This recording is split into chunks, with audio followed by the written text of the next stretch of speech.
এটা সেই ওমর ফারুক যার ব্যাপারে রাসূল বলেছেন আমার পরে যদি নবুয়তের সিলসিলা যদি ধারাবাহিকতা যদি থেকে যেত লাকানা ওমর, আমার পরে আমার ওমর নবী হয়ে যেত। জোরে বলেন সুবহানাল্লাহ। কেজরিওয়াল ভারতের মুখ্যমন্ত্রী ছিল, মহাত্মা গান্ধী পর্যন্ত বলতে বাধ্য হয়েছেন অশান্ত পৃথিবীকে শান্ত করার জন্য প্রেজেন্ট ওয়ার্ল্ডে ওমরের মতো, মুসলমানদের ওমরের মতো একটা শাসক বর্তমান দুনিয়াতে দারুণ প্রয়োজন। যেরকম আল্লাহু আকবার। ওমরে ফারুকের প্রশংসা কে করে নাই? একজন আদর্শ শাসক তিনি ছিলেন।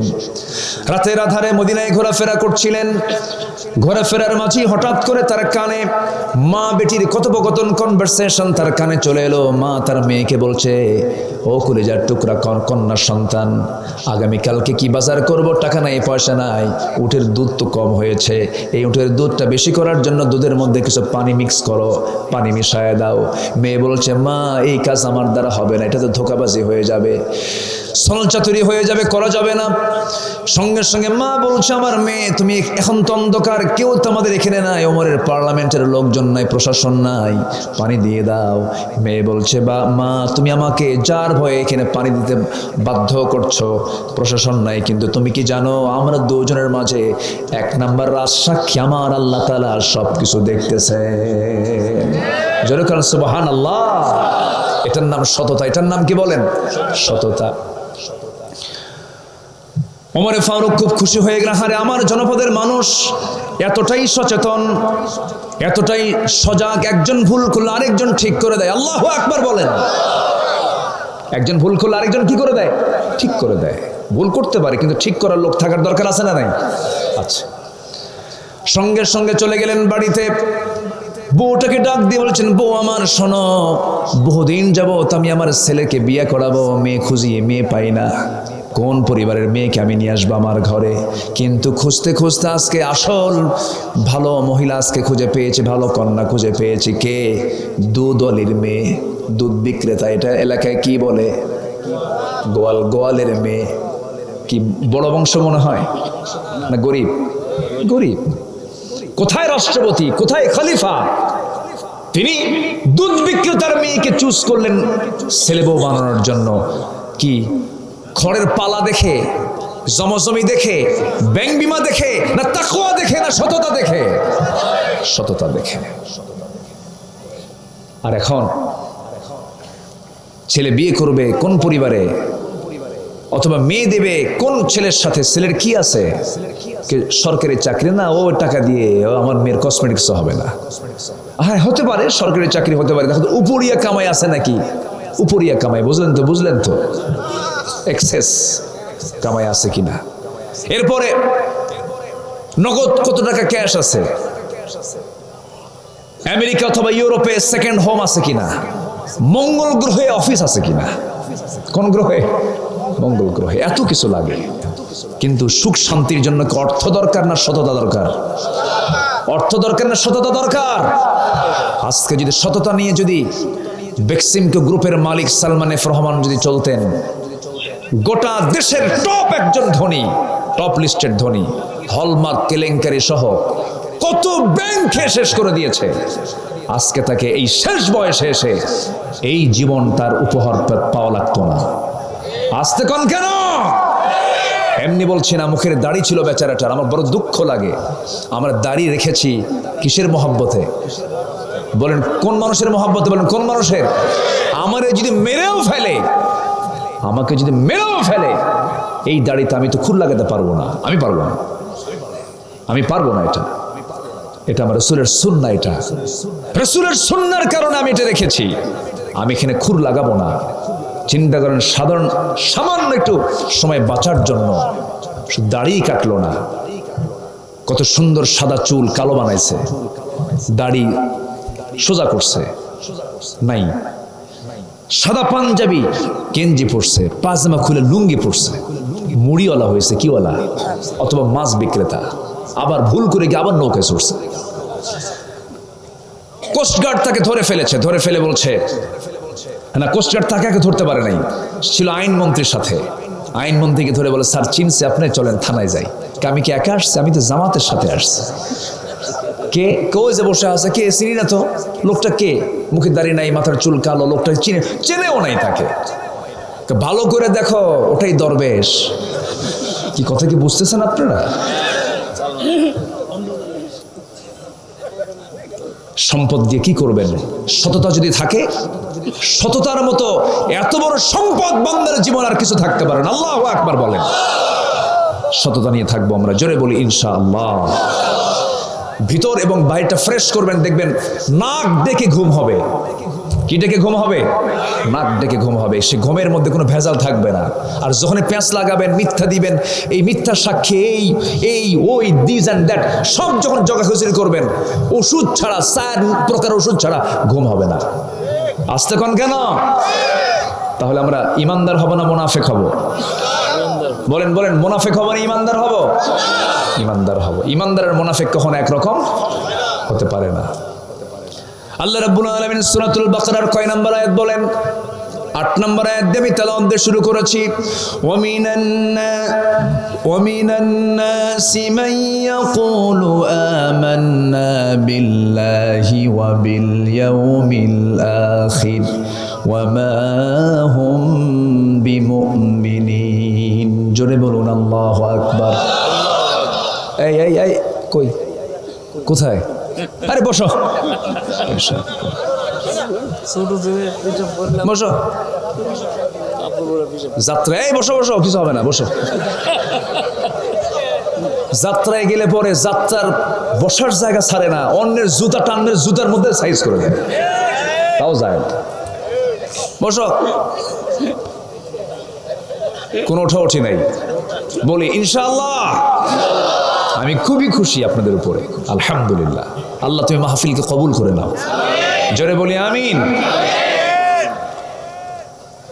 মানুষের মধ্যে কিছু মানুষ আছে যারা বলে আমি ঈমান আনছি, আখিরাতও মানি, কিন্তু আল্লাহ বলছে ওমা হুম বিমুমিনিন, এরা ঈমানদার নয়।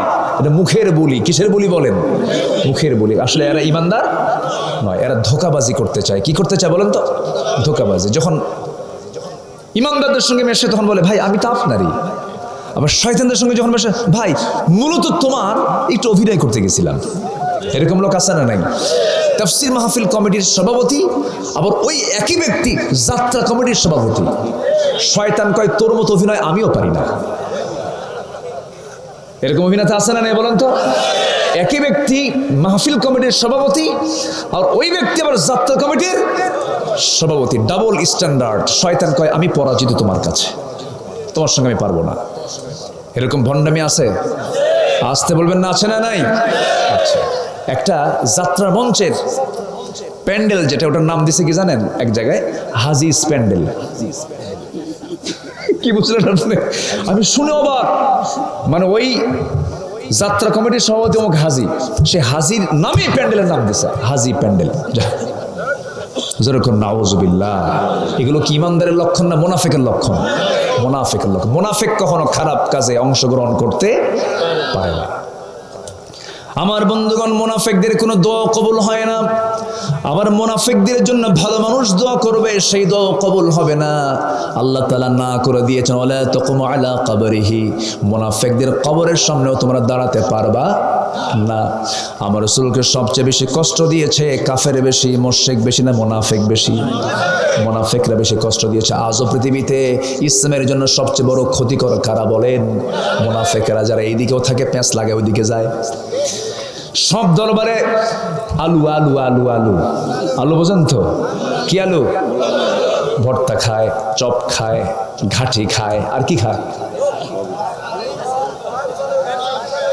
আমরা কি আলু হব না মিষ্টি আলু হব বলেন? গোল আলু না মিষ্টি আলু? মিষ্টি আলু হতে হবে। গোল আলু সব জায়গায় চলে, মিষ্টি আলু শুধু একটা জায়গায় চলে, সেটা হলো গরম পানিতে সিদ্ধ করে হালকা লবণ দিয়ে খেতে হবে। এছাড়া মিষ্টি আলু কোথাও চলতে পারে? আমাদের হতে হবে কি আলু বলেন? মিষ্টি আলু। গোল আলু হওয়া যাবে না। আমার বন্ধুগণ, একটু মনোযোগ দিয়ে কথাগুলো শোনার চেষ্টা করেন। মুনাফিকিটা এমন একটা অপরাধ, যে অপরাধের শাস্তি আল্লাহ রাব্বুল আলামিন বলছেন সবচেয়ে বেশি শাস্তি মুনাফিকরা পাবে। ইন্নাল মুনাফিকিনা ফিদ দারকিল আসফালি মিনান নার ওয়া লা তাজিদ লাহুম নাসীরা। মুনাফিকরা জাহান্নামের সর্বনিম্ন স্তর অবস্থান করবে, তাদের কোনো সাহায্যকারী থাকবে না। আমার নবীর যুগেও মুনাফিক ছিল। নবীজি নামাজের দায়িত্ব পালন করেছেন, নবীর ঠিক পিছনের যে লোকটা সেটাই ছিল মুনাফিক। নবীজি ইমাম, তার পিছনে মসজিদের জায়গায় সেই জায়গায় দাঁড়াতে হলো মুনাফিক। নবীজি নামাজ পড়াতেন, ওই মুনাফিক কান্ত। নবীজি আলোচনা করতেন, মুনাফিকের চোখের পানি দিয়ে গাল ভিজে যেত, দাড়ি ভিজে যেত, কিন্তু সে ছিল মুনাফিক। রাসূল এই মুনাফিককে চিনতে পেরেছেন নামাজে, রোজায় নয়। এই মুনাফিককে চিনতে পেরেছেন যুদ্ধের ময়দানে।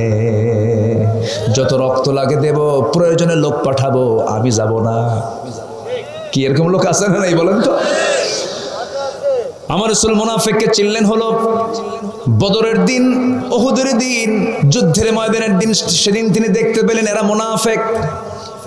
নামাজে মুনাফিককে চেনা যায় না, রোজায় মুনাফিককে চেনা যায় না, তবে সব নামাজ আবার মুনাফিক যেতে পারে না। মুনাফিক জোহর পড়তে পারে, আসর পড়তে পারে, মাগরিব পড়তে পারে, কিন্তু মুনাফিক কখনো ফজর নামাজ পড়তে পারে না। তাহলে মুনাফিক চেনার লক্ষণ হলো মসজিদে যারা যায় না ফজরে, তারা কি বলেন? এখন কোন আমাদের মনে হয় নওগাঁয় মুনাফিক নাই? আসতে কোন কেন? বলেন বলেন বলেন বলেন। উনি ইমাম মানুষ, আপনি ইমাম না? জি ইমাম। ইমাম, উনি বলতে পারবেন কারা মুনাফিক?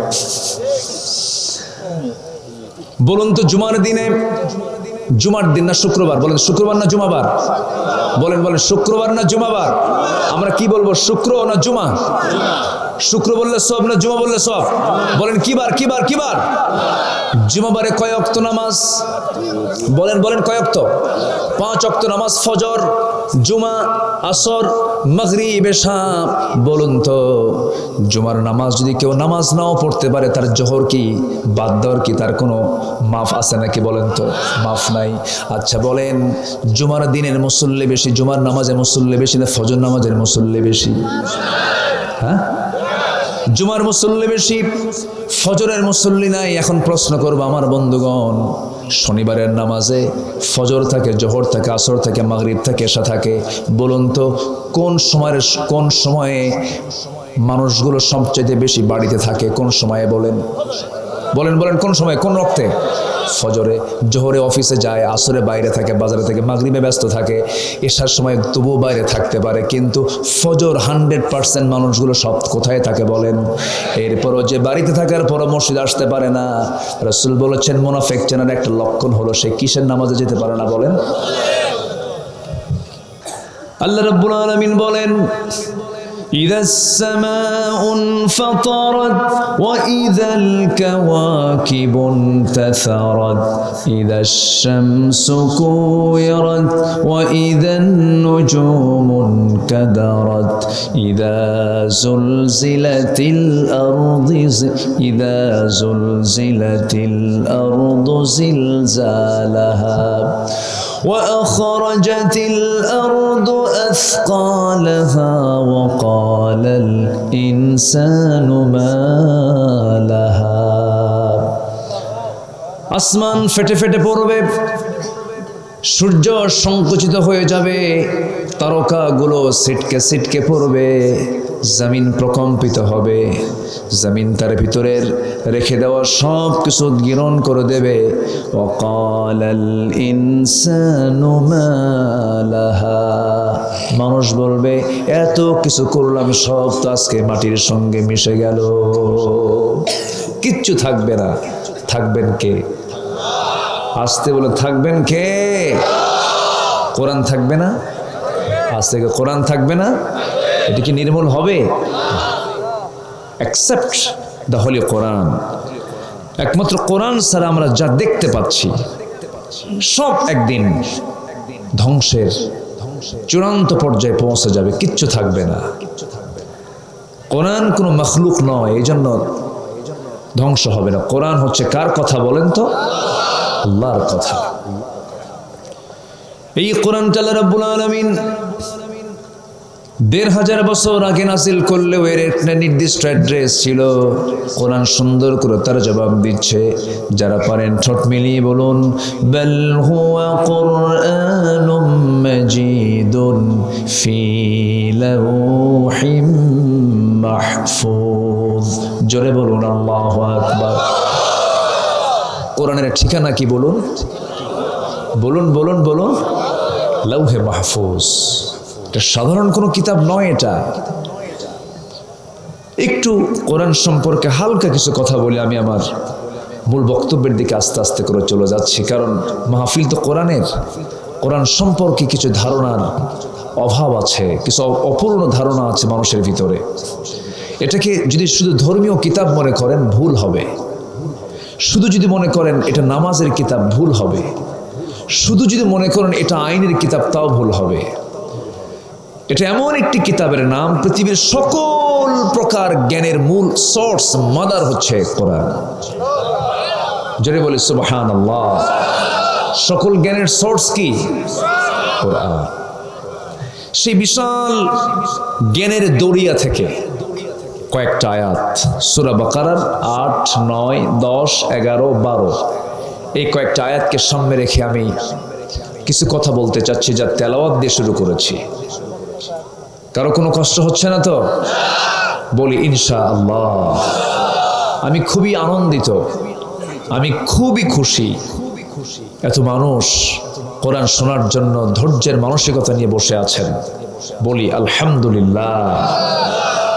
আজকের এই মাহফিলে যে আপনি এসেছেন, আমি এসেছি, কোনো বাধা আছে বলেন তো? কোনো সমস্যা হচ্ছে? কোনো সমস্যা আছে? না। কিন্তু আমরা কিন্তু এই পরিবেশটা এই তো ২ বছর আগেই পাই নাই। কত যে ডিস্টার্বগুলো করেছে আমাদের। আজকে আমি একই টেবিলে বসে এই রানীনগরের ওসি মহোদয় সহ পুলিশ স্টাফ নিয়ে এই যে পাশে বসে আছেন, বসে আমরা খাওয়া দাওয়া করলাম। এই পরিবেশটা ছিল না এই তো ২ বছর আগেই। আমরা মাহফিল আসলাম, ধরেন ঢুকলাম, ওইদিকে পুলিশও ঢুকে বলল নাশকতার আশঙ্কা, অনুমতি নাই। আমি কি ভুল বলছি ভাই? অনুমতি নাই, নাশকতার আশঙ্কা বিভিন্ন। আজকে প্রায় ১.৫ বছর পার হয়ে যাচ্ছে। কোথাও কি জঙ্গির কোনো অভিযান হয়েছে? জঙ্গি অভিযানে কোনো র্যাব, চিতা বা কোবরা কোথাও কোনো অভিযান করেছে? হয়নি তো। কারণ এই জঙ্গির নাটক ১.৫ বছর আগেই শেষ হয়ে গেছে। আর ওই নাটকের যিনি নাট্যকার তিনি এখন মামুবাড়ি দিল্লি গিয়ে বসে আছেন। এই জন্য এই নাটকগুলো আর নাই। রাগ করতেছেন নাকি আপনারা? একটু কথা তো বলতেই হয়, একটু কথা বলতে হয় না? বলতেই হয়, একটু কথা বলতে হবেই, শুনতে হবে আপনাকে। কারণ কোরআন দিয়েই সব সমস্যার সমাধান করতে হবে। সম্মানিত ভাইয়েরা, কি কোন দল করেন আমি এটা বলছি না, তবে যে দল আপনাকে জান্নাত নিতে বাধা দেবে সেই দল কিন্তু করা যাবে না। যে দল আমাকে জান্নাতে নিয়ে যাবে সেই দল আমাকে করতে হবে। সে দল কি দুনিয়ার দল না আল্লাহর দল? সে দল কি দুনিয়ার সাধারণ নেতার দল না নবীর দল? কষ্ট পাচ্ছেন নাকি আপনারা? রাসূল কি দেশ চালিয়েছেন? রাসূল কি দেশ চালিয়েছেন? রাষ্ট্রপতি ছিলেন, বিচারক ছিলেন, সেনাপতি ছিলেন, যোদ্ধা ছিলেন, হাতে তরবারি নিয়েছেন, দেশ হিজরত করেছেন, নামাজ পড়াইছেন? পড়াইছেন। তো শুধু নামাজ পড়ানোর সুন্নত মানবেন, মিষ্টি খাওয়ার সুন্নত মানবেন, দেশ চালাতে রাসূলকে মানবেন না, আপনি উম্মত নন, আপনি ভণ্ড, আপনি প্রতারক। এখানেই তো প্রবলেম, এখানেই সমস্যা। আপনার সুবিধায় ইসলাম চলবে না, ইসলামকে ইসলামের মতো করে আপনার মেনে চলতে হবে। ইসলাম কারো বাবার না, ইসলাম কারো বাবার, ইসলাম কার? আল্লাহ। ইসলাম মানতে হবে ইসলামের মতো করে। ইসলামকে মানবো আমরা এক জায়গায় না সব জায়গায়? সব জায়গায়। আল্লাহ কবুল করুন, জোরে বলি আমিন। এত যে ইবাদত করি, এত দোয়া করি, দোয়াগুলো যায় কোথায়? দোয়া কবুল হয় না কেন? ইবাদত কবুল হওয়ার ক্ষেত্রে কিছু অন্তরায় আছে। ইবাদত কবুলের কিছু শর্ত আছে, সেই শর্তগুলো পূরণ করতে হবে। 10টা শর্ত। কয়টা শর্ত বলেন? আমি কোরআনকে একটু শুরু থেকে শেষ পর্যন্ত খুঁজে খুঁজে খুঁজে খুঁজে একটু 10টা শর্ত পেয়েছি, আরও থাকতে পারে। এই 10টা শর্ত আমি একটা একটা করে বলবো। সময় দিচ্ছেন তো নাকি? আলহামদুলিল্লাহ, আমি খুবই খুশি। থাকবেন। এটার এলাকার নাম কি? এটা চক চক মনু মনু মনু এটা হচ্ছে বরিশালের একটা মনু। ডালে লবণ দেশ না দেবা, এটা বরিশালের একটা ভাষা কিন্তু মনু, তাই না? চক মনু। আলহামদুলিল্লাহ, মা বোনরা অনেক মাহফিল আসছেন। মা বোনরা কিন্তু আজকে মোটামুটি বোরকা পরে আসছে, মাথায় কাপড় দিয়ে আসছে, মাশাআল্লাহ, মনে হচ্ছে সব জান্নাতি নারী। কিন্তু ঈদের দিন আর বিয়ের দিন বোরকা নাই। আমি কি ভুল বললাম? তাহলে কি ঈদের দিন বিয়ের দিন আল্লাহর কোনো আইন লাগে না? আসতে কান কেন? লাগে কিনা? লাগে কিনা? মাহফিলও বোরকা দরকার, ঈদের দিনও ঢাকতে হবে। মেয়েদের চামড়া ঢাকা হলো ইসলামের সংস্কৃতি, আর পশ্চিমা ইউরোপ আমেরিকার সংস্কৃতি হলো চামড়া দেখানো, আর আমাদের সংস্কৃতি হলো চামড়া ঢাকানো। আমাদের ঢাকানো, ওদের কি দেখানো। আমরা দেখানো না ঢাকবো? আমরা ঢাকবো। জোরে বলি ইনশাআল্লাহ। জঙ্গলের প্রাণীর কোনো পোশাক নাই। জঙ্গলের কোনো প্রাণীর পোশাক আছে? কিন্তু মানুষকে পোশাক কে দিয়েছেন? তাহলে মানুষ যদি সেই পোশাক না পরে, তাহলে জঙ্গল আর এর মধ্যে কোনো তফাৎ আছে? তখন কি সে মানুষ থাকে না জঙ্গল হয়? জঙ্গল। আমরা জঙ্গল হব না, আমরা মানুষ হব। জোরে বলি ইনশাআল্লাহ। তাহলে ইবাদত কবুলের শর্ত কয়টা বললাম বলেন তো? একটাও কি বলেছি আমি? একটা একটা করে শুনবেন না আপনারা ইনশাআল্লাহ? আল্লাহ কবুল করুন। জোরে বলি আমিন। কোরআনটা কার কিতাব? আল্লাহর কিতাব। কেমন করে আল্লাহর কিতাব দেখেন? এই যে ধরেন ঢাকা থেকে রাজশাহীতে আধা ঘন্টা আসতে হবে, কি স্থলভাগে আসতে হবে না বিমানে আসতে হবে? এই বিমান তৈরি করেছে কে? আল্লাহ। সবই আল্লাহ। আল্লাহ তো দিছে বুদ্ধি, বানাইছে কারা? মানুষ। বানাইছে কে? মানুষ। বুদ্ধি দিছেন কে? আল্লাহ। এই বিমানটা যে তৈরি হয়েছে, এই তথ্য বান্দাকে কেমন আল্লাহ ঢুকায় দিলেন।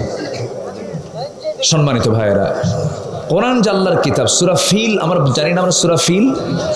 যারা পারেন ঠোঁট মিলিয়ে বলুন, আলাম তারা কাইফা ফাআলা রাব্বুকা বিআসহাবিল ফিল আলাম ইয়াজআল কাইদাহুম ফি তাদলিল وأرسل عليهم طيرا أبابيل ترميهم بحجارة من سجيل فجعلهم كعصف مأكول جربون الله أكبر সূরার নাম কি বলেন? ফিল মানে কি বলেন? হাতে দেখেন বিমান চলে আসছে। এটা হলো মানুষের, এটা হচ্ছে ড্রোন ক্যামেরা। আপনার উপর থেকে আপনাকে অবজার্ভ করছে। এরকম ড্রোন পাঠায় দেয়, এক দেশ থেকে আরেক দেশেও পাঠায়, সব তথ্যগুলো নিয়ে চলে আসে। সম্মানিত ভাইয়েরা, ওই দিকে তাকাইলে তো আমি ওয়াজ করতে পারবো না। এখন আমার দিকে তাকা, একটু অ্যাটেনশনে মনোযোগে একটু ব্যাঘাত হয়। ক্যামেরাম্যান যারা আছেন, দ্রুত গতিতে আপনার মানে শ্যুটটা নিয়ে, ক্যামেরার শ্যুটটা নিয়ে আপনি আপনার কাছে ক্লোজ করে নেন, যেন আলোচনায় যেন কোনো বিঘ্নতা না থাকে। সম্মানিত ভাইয়েরা, তাহলে এই বিমান যে তৈরি হলো তার ১৫০০ বছর আগে আল্লাহ রাব্বুল আলামিন আল্লাহর ঘর ভাঙতে এসেছিল আব্রাহা হাতির বাহিনী নিয়ে। কিসের বাহিনী নিয়ে বলেন তো? হাতির বাহিনী, আসহাবুল ফিল। এই হস্তি বাহিনীকে আল্লাহ রাব্বুল আলামিন জঙ্গি বিমান পাঠালেন, যুদ্ধের বিমান পাঠালেন। সেই বিমানটার নাম হলো আবাবিল, আর 2টা করে বোমা বহন করেছিল। সেই বোমার নাম হলো সিজ্জিল নামক বোমা। সিজ্জিল নামক বোমা যা সরিষার দানার চেয়েও ছোট। প্রত্যেকটা বিমানে 2টা করে বোমা ছিল। উপর থেকে নিক্ষেপ করা হলো, মাথা দিয়ে ঢুকি 7 তবক জমিন পর্যন্ত পৌঁছে গেল, এত তার প্রতিক্রিয়া। এই বোমা আল্লাহ রাব্বুল আলামিন বিমান থেকে 1500 বছর আগে নিক্ষেপ করে দিলেন। আমার বন্ধুগণ, আল্লাহ তাআলা যে বিমানটা পাঠিয়েছেন সেই বিমানটার নাম হলো আবাবিল। এই বিমানে আজকে মানুষ চড়ে, এই বিমানে আজকে মানুষ এত পরিমাণ চড়ে, একটা পাখি এত ওড়ে না, মানুষ যে পরিমাণ ওড়ে। একটা পাখি, যে পাখিটার নাম হলো পেরেগ্রিন ফ্যালকন পাখি, পেরেগ্রিন ফ্যালকন পাখি। এই ফ্যালকন পাখিটা এই জমিন আল্লাহর এক অনুপম, সবচেয়ে দ্রুতগামী একটা আশ্চর্য একটা সৃষ্টি আল্লাহ রাব্বুল আলামিন। এই পাখিকে কেউ কেউ বলেছেন এটাকে রকেট বার্ড বলা যায়। একটা চিতাবাঘ ঘন্টায় 112 কিলোমিটার পর্যন্ত দৌড়ায় 1 ঘন্টায়, আর সেই জায়গায় পেরেগ্রিন ফ্যালকন একটা ঘন্টায়, প্রতি ঘন্টায় সে 400 কিলোমিটার দৌড়ায়। যেরকম সুবহানাল্লাহ। আকাশে ওড়ে, প্রতি ঘন্টায় কত কিলোমিটার?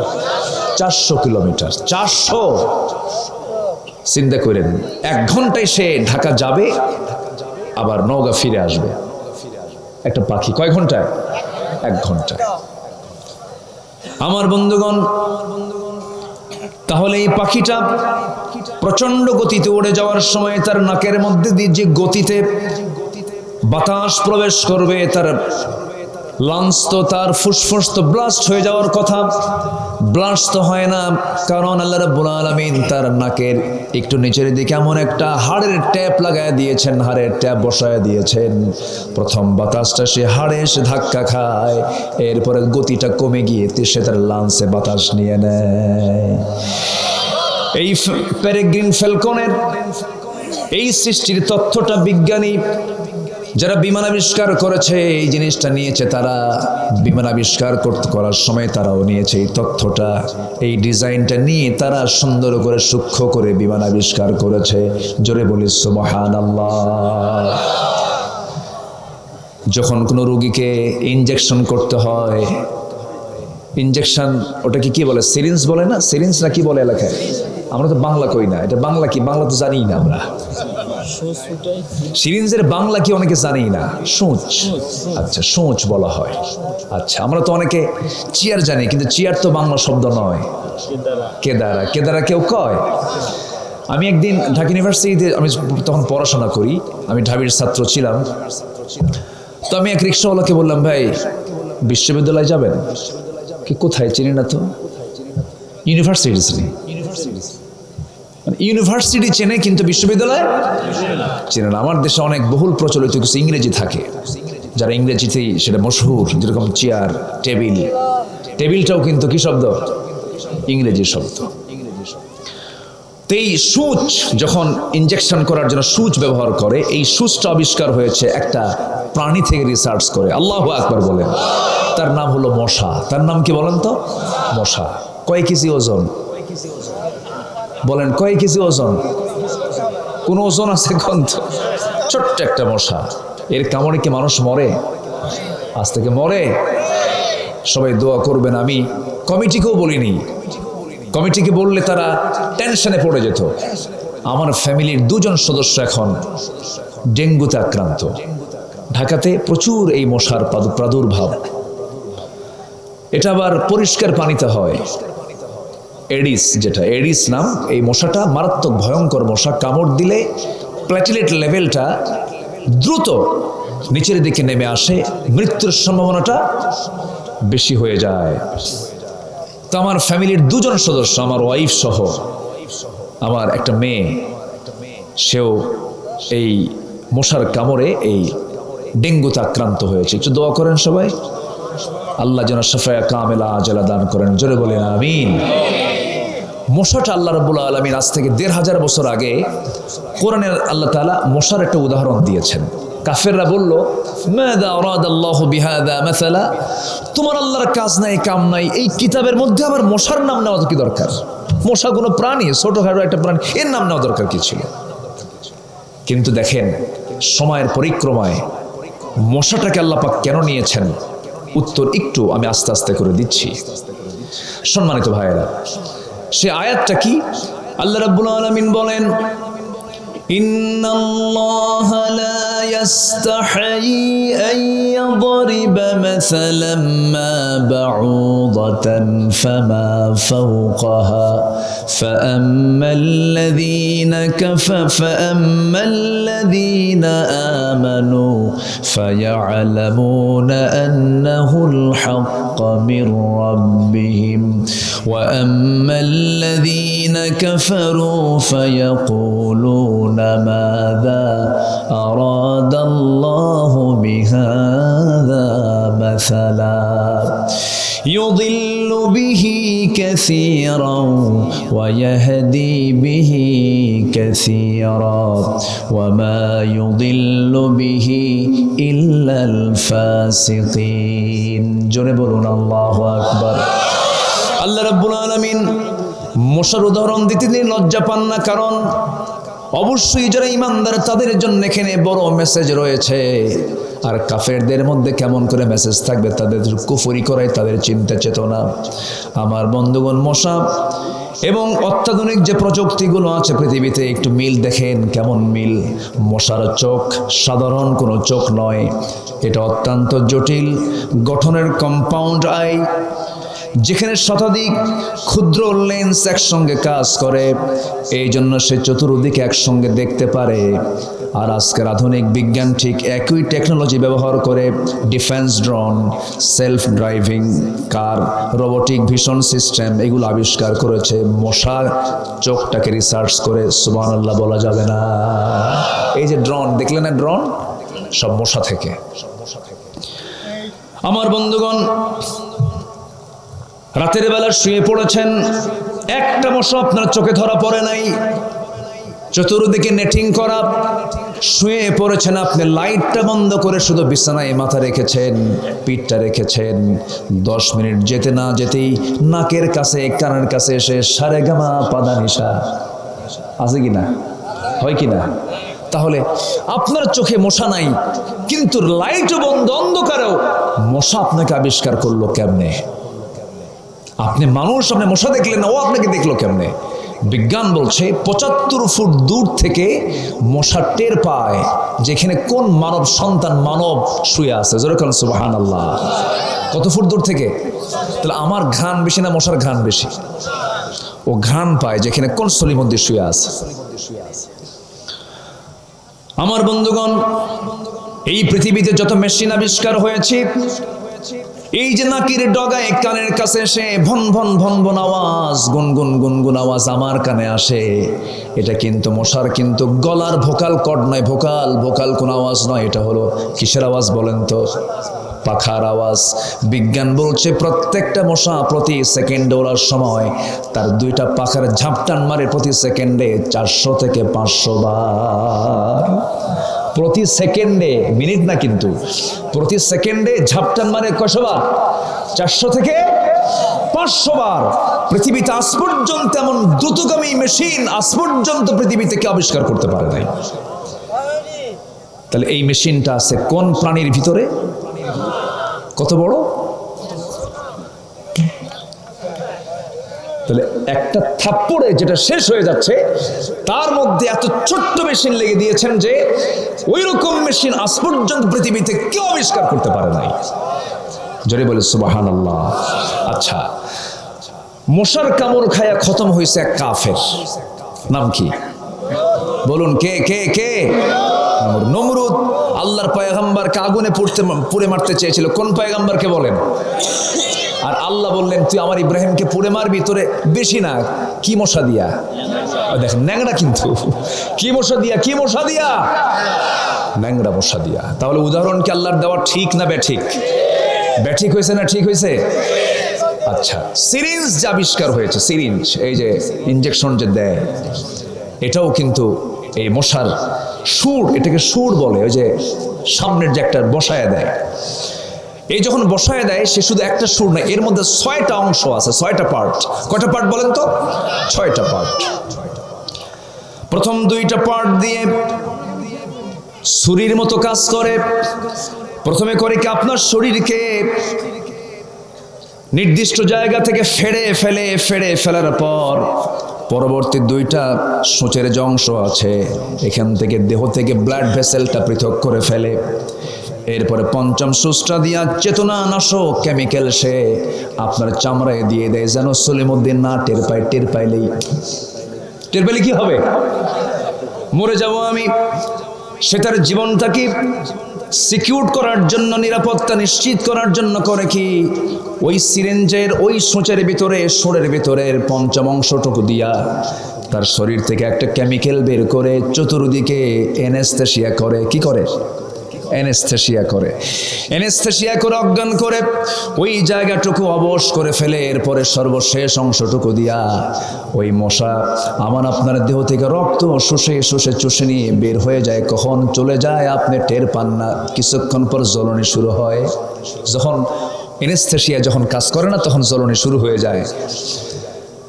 এই মশার এই মুখের অংশের সুর অংশটুকু দিয়া এই যে ছোট্ট চিকন 6টা অংশের অংশটুকু রিসার্চ করে বিজ্ঞানীরা বের করে নিয়েছে মস্কিউট ইন্সপায়ার্ড সিরিঞ্জ। নামই হলো মস্কিউট ইন্সপায়ার্ড সিরিঞ্জ।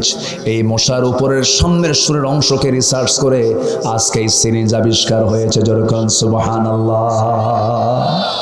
তাহলে কোরআন যা বলে বিজ্ঞান কি তার উল্টা বলার সাহস আছে? আসতে বলে সাহস আছে? সাহস আছে? সাহস নেই, কখনো পারবেই না। বরং কোরআন যাকে অচল বলেছে সে অচল। বিজ্ঞান থিওরিতে ভুল করতে পারে, কোরআনের কোনো ভুল থাকতে পারে না। আল্লাহু আকবার। আমি যে এই সমস্ত বিষয় নিয়ে কথা বলতে যাই সারা রাত চলে যাবে। 150 থেকে 200 আয়াত আছে শুধু ফিজিক্স কেমিস্ট্রির উপরে কোরআনে। যেরকম সুবহানাল্লাহ। তাহলে আপনি শুধু এটাকে নামাজের কিতাব মনে করেন কেন? তবে এর মধ্যে মনে বিচারের সিস্টেমগুলো নাই না। ভালো করে রাখুন, আছে কিনা? আছে কিনা? এটা দিয়ে কি আইন মন্ত্রণালয় চলতে পারে? এটা দিয়ে কি বিচারালয় চলতে পারে? এটা দিয়ে কি কোর্ট কাছারি চলতে পারে? যারা বলে কোরআন দিয়ে আইন চলবে না, কোরআন দিয়ে বিচার চলবে না, নতুন করে ঈমান আনতে হবে তাদেরকে। নতুন করে ঈমান আনতে হবে। আমরা তো ব্যর্থ, আমরা পারি নাই তো। 54 বছর আমরা কিছু পারছি বলুন তো? এই 54 বছরে যারা দেশ চালিয়েছেন কেউ কিছু পারছি আমরা? শেষে কি হলো? কারো ছেলে মেয়ে দেশে পড়ে না। কি চালাক দেখেন। ইউনিভার্সিটিতে ওই নেতৃবৃন্দের ছেলে পেলে কিন্তু এখানে পড়ে না এবং দেশে কিছু করেও না। বিয়েই বাড়িও দেশে বানায় না, আমেরিকা বানায় রাখছে। সব বাইরে থাকে। কেন? রাজনীতি করার জন্য অস্ত্র হাতে তুলে দিতে হবে ছাত্রদের। ভার্সিটিতে অস্ত্রের ঝনঝনানি তুলে দিয়া সন্ত্রাস নির্ভর রাজনীতি উপহার দিয়ে এদেশের খেটে খাওয়া মানুষের সন্তানগুলোকে রাজপথে লাশের রাজনীতি করেছে এই 54 বছর। ঠিক কিনা? আমার এগুলো দেখতে চাই না। আমরা সব দেখে শেষ করেছি। আমরা দেখতে চাই আল্লাহর বিধানকে। রাজি আছেন তো ইনশাআল্লাহ? রাজি আছেন তো ইনশাআল্লাহ? যদি বলেন এ তো রাজনীতির কথা বলছেন, এটাই আমাদের রাজনীতি। এখানে কোনো ছাড় নাই। আমার নবীজির দোষ একটাই ছিল আবু জেহেলের চোখে। আবু জেহেল যখন বলল মুহাম্মদ তোমার ধর্ম তুমি চালাও, মদ নিয়ে কথা কবা না, জেনা নিয়ে কথা বলবা না, সুদ নিয়ে কথা বলবা না, এগুলো তো একটা আমার দেশে নাই। নওগাঁ কি মদের দোকান আছে? তবে দোকানের মালিক নাই। মালিকও আছে, কাস্টমার নাই। কাস্টমারও আছে। তাহলে নওগাঁ জেলায় দোকানদার আছে মদের, কাস্টমারও আছে। এবং আপনি যে তাকে যে বলবেন এটা হারাম, এটা বন্ধ, এটা করতে পারবি না, উল্টা মামলা আপনি খাবেন। ও হচ্ছে লাইসেন্সধারী। ও কি ধারী বলেন? তাহলে আপনি আল্লাহর আইনকে যদি ওখানে প্রয়োগ করতে চান তখন দোষ হবে কার? মদ দোকানদারের না মদের বিরুদ্ধে যে কথা বললো তার? কিন্তু মদের বিরুদ্ধে আমরা থাকবো না, পক্ষে থাকবো। বিরুদ্ধে থাকলে এই দেশে কি হয়? আসামি হয়। কি হয়? কি হয়? কি হয়? আসামি হয়। নওগাঁ জেলায় তো সেক্স ওয়ার্কার নাই, যৌনকর্মী নাই। আসতে কোন কেন? আসে না? নাই। আমি একটু গোড়ায় হাত দিচ্ছি, গোড়ায়। রাগ করতেছেন নাকি আপনারা? যৌনকর্মী আসে না? নাই।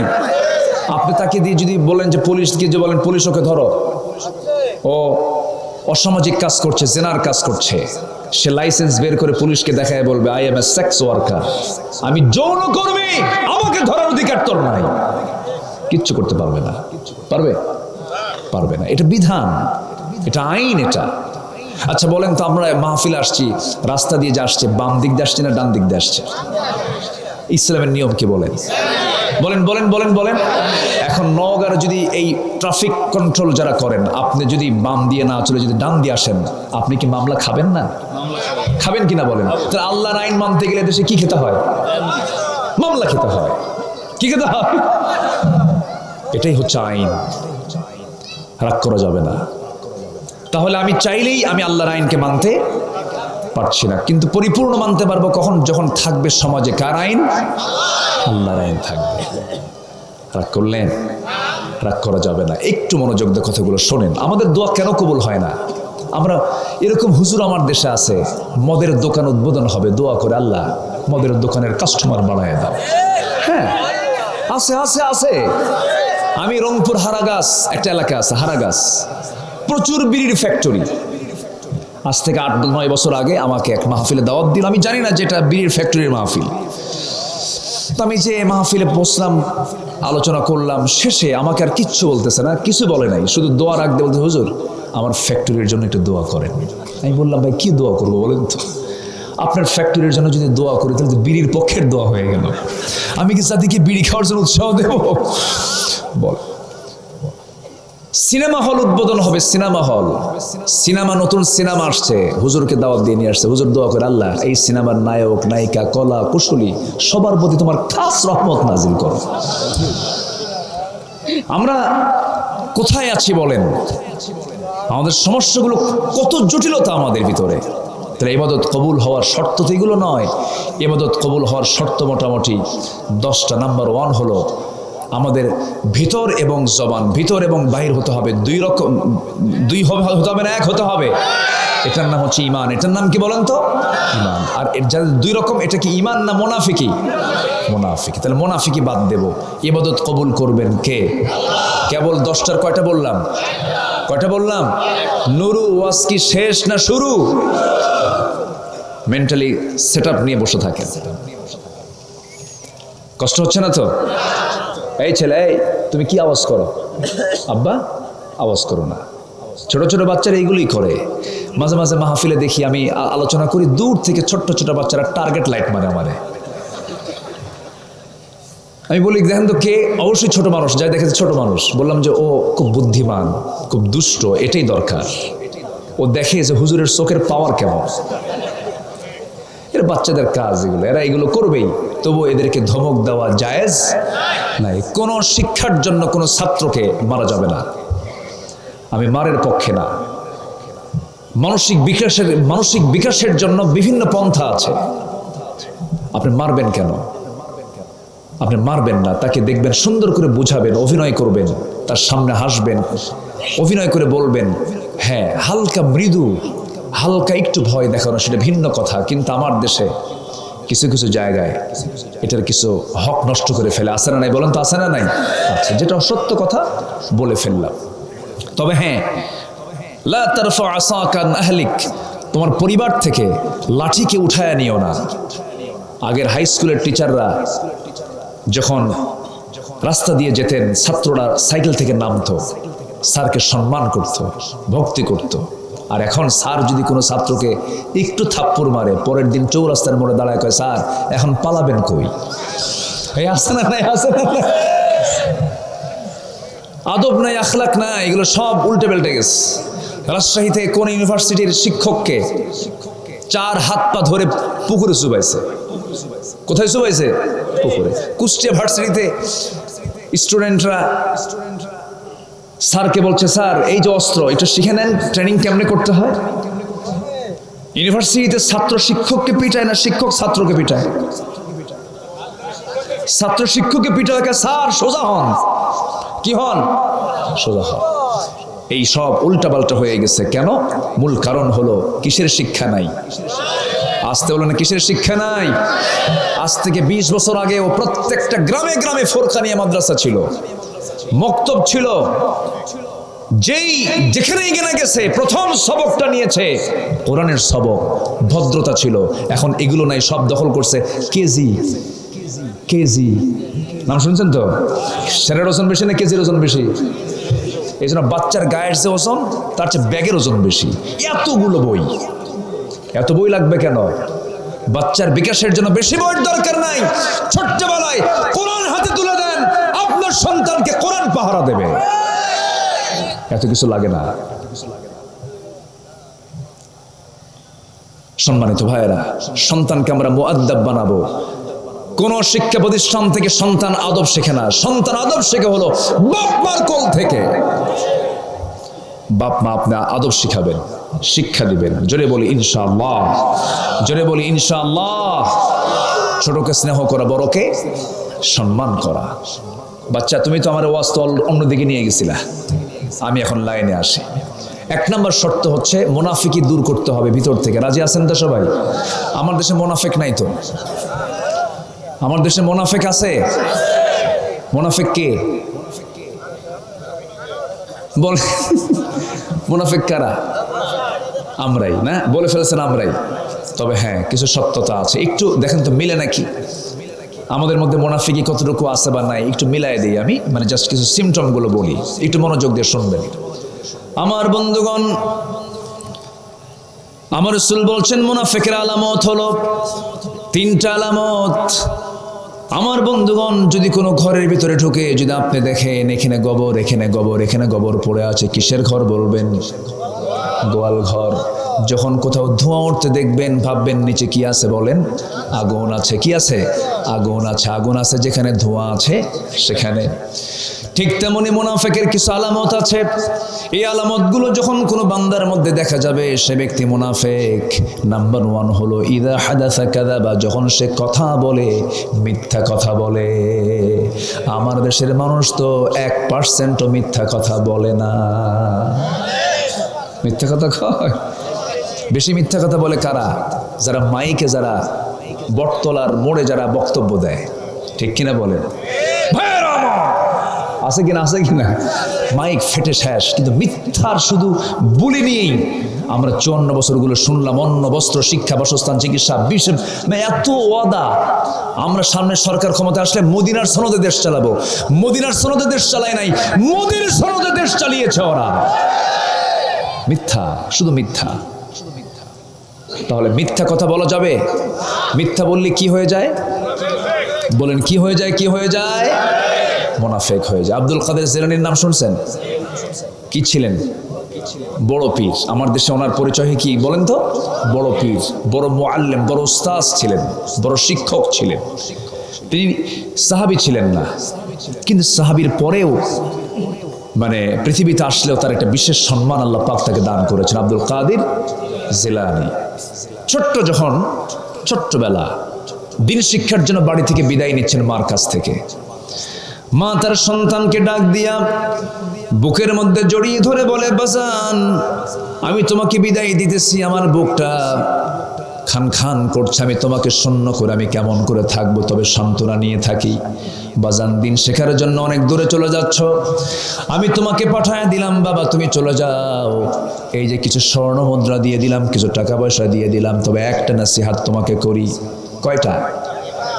মা তার ছেলেকে বলতেছে, একটা নসিহত তোমাকে করি, একটা নসিহত, একটা মাত্র উপদেশ বাবা, মৃত্যু মরণ পর্যন্ত এই উপদেশটা তুমি ফলো করবে। সেটা হলো জীবনে কোনো সময়, কখনো কোনো সময় কোনো কাজে মিথ্যা কথা বলবা না।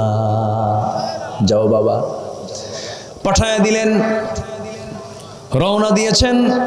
রাতের বেলা অন্ধকার রাস্তা পাড়ি দিচ্ছিলেন, হঠাৎ করে ডাকাতের কবলে পড়ে গেলেন। তার আগের লোকজনদেরকে ধরে ধরে যা কিছু পাইছে সব নিয়ে নিচ্ছে ডাকাতরা। এমন সময় ছোট্ট ছেলের সামনে পড়ে গেছে, কি আছে তোমার কাছে বলো তো? সব খুলে খুলে দিচ্ছে সামনে। এই যে আছে, এই যে টাকা পয়সা, এই যে স্বর্ণ মুদ্রা, এই যে অবলীলায় যখন সব বলে দিচ্ছে, ডাকাতরা বলছে তুমি সব কিছু জোরাজুরি না করার আগে সব বের করে দিচ্ছ, আর মুখে হাসির ঝিলিক কেন? ছোট আব্দুল কাদের বলতেছে, ও আল্লাহর গোলামেরা, আমার মার উপদেশ, আমার মা বলেছেন জীবনে যে অবস্থায় থাকো না কেন কখনো মিথ্যা কথা বলবা না, এই জন্য সব সত্য কথা বলে দিলাম। ডাকাতের চোখে পানি, ডাকাতের চোখে কি বলেন? পানি। ডাকাতের চোখে পানি এসে ডাকাতরা বলে, যে রাতের বেলা আমরা রাস্তা আটকা দিয়া সন্তানদের সুখ সুবিধার জন্য ডাকাতি করি, টাকা কামাই করি, অথচ তারই একজন সন্তান, আমার মতো একজন সন্তান আজকে ডাকাতির পথ আমাদের বন্ধ করে দিয়ে আমাদেরকে ভালো করে দিল। জোরে কোন সুবহানাল্লাহ। সততা মানুষকে মুক্তি দিয়ে দেয়, সততা মানুষকে মুক্তি দিয়ে দেয়। 2 নম্বর খলিফার নাম কি বলেন? একটু জোরে বলেন না ভাই, কি বলেন? বহুদিন আগে এক মাহফিলে বললাম 2 নম্বর খলিফাকে। পাশে থেকে একজন বলে, হুজুর, ছোট্ট একটা বাচ্চা, হুজুর আমি চিনি। কে? ওমর। কে? আমাদের বাড়ির দোতলায় ভাড়া থাকে, আমাদের বাড়ির দোতলায় ভাড়া থাকে। ভাড়া থাকে ওমর এটা নয়, সাধারণ ওমর ফারুক এটা নয়, এটা সেই ওমরে ফারুক যার ব্যাপারে রাসূল বলেছেন, আমার পরে যদি নবুয়তের সিলসিলা যদি ধারাবাহিকতা যদি থেকে যেত, লাকানা ওমর, আমার পরে আমার ওমর নবী হয়ে যেত। জোরে কোন সুবহানাল্লাহ। কেজরিওয়াল ভারতের মুখ্যমন্ত্রী ছিল, মহাত্মা গান্ধী পর্যন্ত বলতে বাধ্য হয়েছেন, অশান্ত পৃথিবীকে শান্ত করার জন্য প্রেজেন্ট ওয়ার্ল্ডে ওমরের মতো, মুসলমানদের ওমরের মতো একটা শাসক বর্তমান দুনিয়াতে দারুণ প্রয়োজন। যেরকম আল্লাহু আকবার। ওমরে ফারুকের প্রশংসা কে করে নাই? একজন আদর্শ শাসক তিনি ছিলেন। রাতের আধারে মদিনায় ঘোরাফেরা করছিলেন, ঘোরাফেরার মাঝে হঠাৎ করে তার কানে মা বেটির কথোপকথন, কনভারসেশন তার কানে চলে এলো। মা তার মেয়েকে বলছে, ও কলিজার টুকরা কন্যা সন্তান, আগামীকালকে কি বাজার করব, টাকা নাই, পয়সা নাই, উটের দুধ তো কম হয়েছে, এই উটের দুধটা বেশি করার জন্য দুধের মধ্যে কিছু পানি মিক্স করো, পানি মিশায় দাও। মেয়ে বলছে, মা এই কাজ আমার দ্বারা হবে না, এটা তো ধোঁকাবাজি হয়ে যাবে, ছলচাতুরি হয়ে যাবে, করা যাবে না। সঙ্গে সঙ্গে মা বলছে, আমার মেয়ে তুমি এখন তো অন্ধকার, কেউ তো আমাদের এখানে নাই, ওমরের পার্লামেন্টের লোকজন নাই, প্রশাসন নাই, পানি দিয়ে দাও। মেয়ে বলছে, বা মা তুমি আমাকে যার ভয়ে এখানে পানি দিতে বাধ্য করছো, প্রশাসন নাই, কিন্তু তুমি কি জানো আমরা দুজনের মাঝে 1 নাম্বার রাজসাক্ষী আমার আল্লাহ তাআলা সব কিছু দেখতেছে। জোরে বলেন সুবহানাল্লাহ। এটার নাম সততা, এটার নাম কি বলেন? সততা। ওমরে ফারুক খুব খুশি হয়ে গেলেন, আরে আমার জনপদের মানুষ এতটাই সচেতন, এতটাই সজাগ, একজন ভুল করলে আরেকজন ঠিক করে দেয়। আল্লাহু আকবার বলেন। একজন ভুল করলে আরেকজন কি করে দেয়? ঠিক করে দেয়। ভুল করতে পারে, কিন্তু ঠিক করার লোক থাকার দরকার আছে না নাই? আচ্ছা। সঙ্গে সঙ্গে চলে গেলেন বাড়িতে, বউটাকে ডাক দিয়ে বলছেন, বউ আমার শোনো, বহুদিন যাবত আমি আমার ছেলেকে বিয়ে করাবো, মেয়ে খুঁজি, মেয়ে পাই না, কোন পরিবারের মেয়েকে আমি নিয়ে আসবো আমার ঘরে, কিন্তু খুঁজতে খুঁজতে আজকে আসল ভালো মহিলা আজকে খুঁজে পেয়েছি, ভালো কন্যা খুঁজে পেয়েছি। কে? দুধ অলির মেয়ে, দুধ বিক্রেতা। এটা এলাকায় কি বলে? গোয়ালের মেয়ে। কি বড় বংশ মনে হয় না? গরিব। গরিব।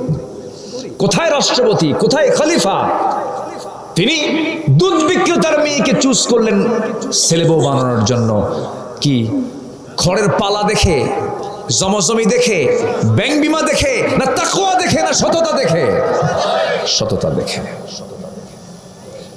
আর এখন ছেলে বিয়ে করবে কোন পরিবারে, অথবা মেয়ে দেবে কোন ছেলের সাথে, ছেলের কি আছে, সরকারি চাকরি না, ও টাকা দিয়ে আমার মেয়ের কসমেটিক্স হবে না। হ্যাঁ হতে পারে সরকারি চাকরি হতে পারে, দেখো উপরিয়া কামাই আছে নাকি? উপরিয়া কামাই, বুঝলেন তো? বুঝলেন তো? এক্সেস কামাই আছে কিনা। এরপরে নগদ কত টাকা ক্যাশ আছে, আমেরিকা অথবা ইউরোপে সেকেন্ড হোম আছে কিনা, মঙ্গল গ্রহে অফিস আছে কিনা। কোন গ্রহে? মঙ্গল গ্রহে। এত কিছু লাগে, কিন্তু সুখ শান্তির জন্য কি অর্থ দরকার না সততা দরকার? অর্থ দরকার না সততা দরকার?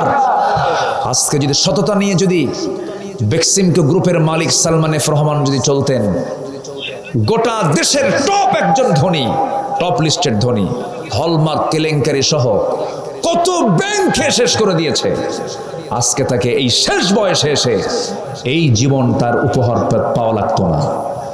আসতে কোন কেন? এমনি বলছি না, মুখের দাড়ি ছিল বেচারাটার, আমার বড় দুঃখ লাগে। আমরা দাড়ি রেখেছি কিসের মহব্বতে? বলেন কোন মানুষের মহব্বতে? বলেন কোন মানুষের? আমারে যদি মেরেও ফেলে আমাকে যদি মেরেও ফেলে এই দাড়িতে আমি তো খুর লাগাতে পারবো না, আমি পারবো না, আমি পারবো না। এটা আমার রাসূলের সুন্নাহ, এটা রাসূলের সুন্নাহর কারণে আমি এটা রেখেছি। আমি এখানে খুর লাগাবো না। চিন্তা করেন, সামান্য একটু সময় বাঁচার জন্য শুধু দাড়ি কাটলো না, কত সুন্দর সাদা চুল কালো বানাইছে, দাড়ি সোজা করছে, নাই সাদা পাঞ্জাবি গেঞ্জি পরছে, পাজামা খুলে লুঙ্গি পরছে, মুড়িওয়ালা হয়েছে, কিওয়ালা অথবা মাছ বিক্রেতা, আবার ভুল করে গিয়ে আবার নৌকায় চড়ছে। কোস্টগার্ড তাকে ধরে ফেলেছে, ধরে ফেলে বলছে, না কোস্টগার্ড তাকে ধরতে পারে নাই, ছিল আইনমন্ত্রীর সাথে। আইনমন্ত্রীকে ধরে বলে, স্যার চিনছে আপনি, চলেন থানায় যাই। আমি কি একা আসছি? আমি তো জামাতের সাথে আসছি। কে কেউ যে বসে আছে, কে চিনি না তো, লোকটা কে, মুখে দাড়ি নাই, মাথার চুল কালো, লোকটা চেনেও নাই তাকে। ভালো করে দেখো, ওটাই দরবেশ। কি কথা কি বুঝতেছেন আপনারা? সম্পদ দিয়ে কি করবেন? সততা যদি থাকে, সততার মতো এত বড় সম্পদ বান্দার জীবন আর কিছু থাকতে পারে না। আল্লাহু আকবার বলেন। সততা নিয়ে থাকবো আমরা, জোরে বলি ইনশাআল্লাহ। ভিতর এবং বাইরটা ফ্রেশ করবেন, দেখবেন নাক ডেকে ঘুম হবে। কি ডেকে ঘুম হবে? নাক ডেকে ঘুম হবে। সে ঘুমের মধ্যে কোনো ভেজাল থাকবে না। আর যখন প্যাঁচ লাগাবেন, মিথ্যা দিবেন, এই মিথ্যা সাক্ষী, এই ওই দিস অ্যান্ড দ্যাট সব যখন জগাখুচুরি করবেন, ওষুধ ছাড়া, 4 প্রকার ওষুধ ছাড়া ঘুম হবে না। আসতে কোন কেন? তাহলে আমরা ইমানদার হব না মুনাফিক হব? বলেন বলেন, মুনাফিক হব না ইমানদার হব? ইমানদার হব। ইমানদার আর মুনাফিক কখনো একরকম হতে পারে না। আল্লাহ রাব্বুল আলামিন সূরাতুল বাকারার কয় নাম্বার আয়াত বলেন? 8 নম্বর আয়াত দিয়ে আমি তেলাওয়াত দিয়ে শুরু করেছি। ওয়ামিনান নাসি মান ইয়াকুলু আমান্না বিল্লাহি ওয়া বিল ইয়াউমিল আখির ওয়া মা হুম বিমুমিনিন। জোরে বলুন আল্লাহু আকবার।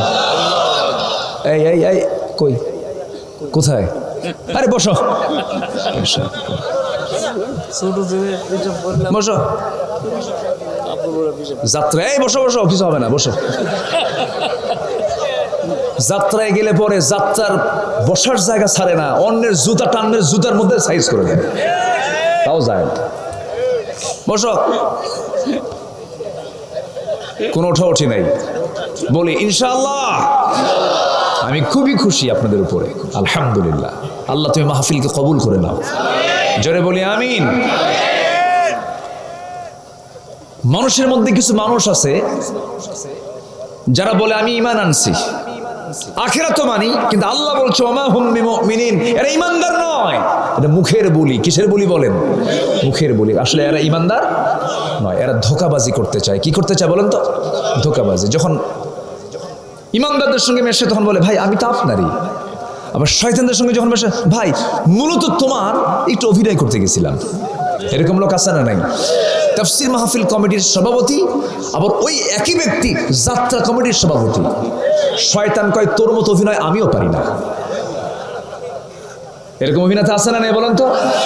একই ব্যক্তি মাহফিল কমিটির সভাপতি, আর ওই ব্যক্তি আবার যাত্রা কমিটির সভাপতি। Double standard. শয়তান কয় আমি পরাজিত তোমার কাছে, তোমার সঙ্গে আমি পারবো না।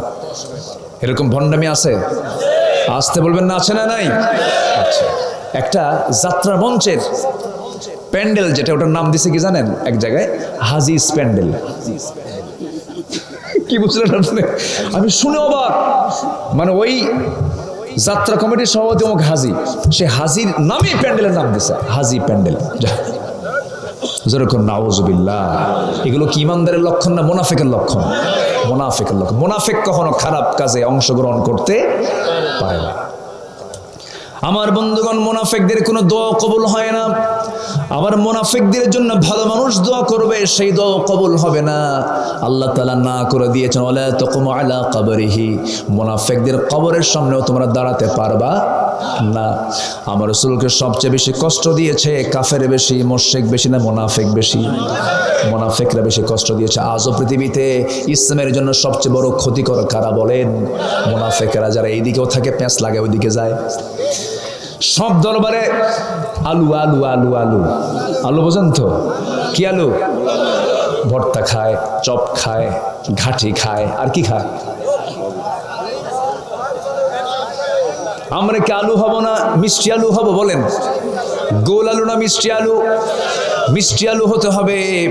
গোল আলু সব জায়গায় চলে, মিষ্টি আলু শুধু একটা জায়গায় চলে, সেটা হলো গরম পানিতে সিদ্ধ করে হালকা লবণ দিয়ে খেতে হবে। এছাড়া মিষ্টি আলু কোথাও চলতে পারে?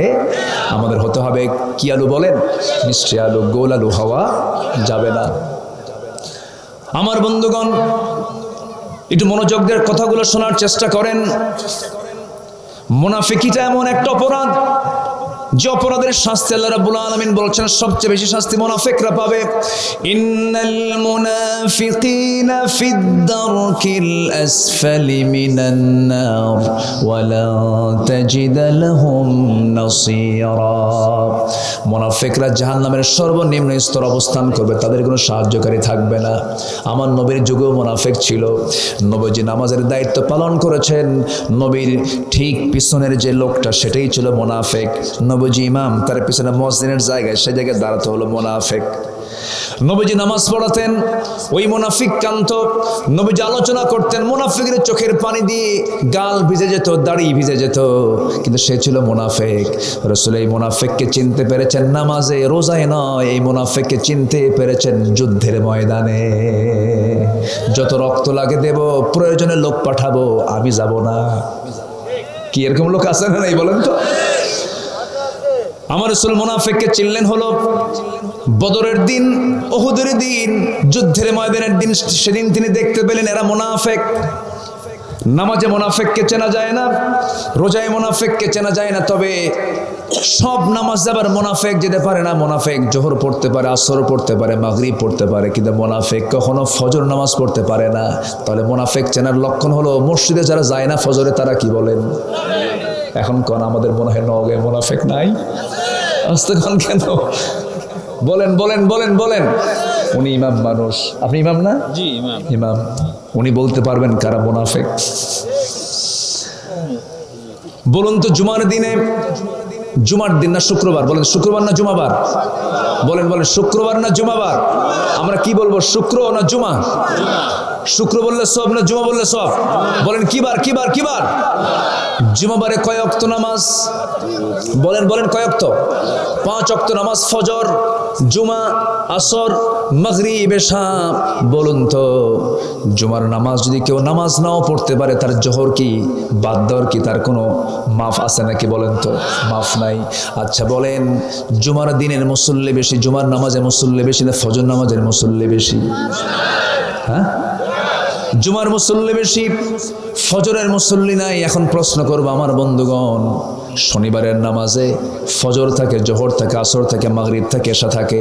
বলুন তো কোন সময়ে মানুষগুলো সবচেয়ে বেশি বাড়িতে থাকে? কোন সময়ে বলেন? বলেন বলেন কোন সময়, কোন রক্তে?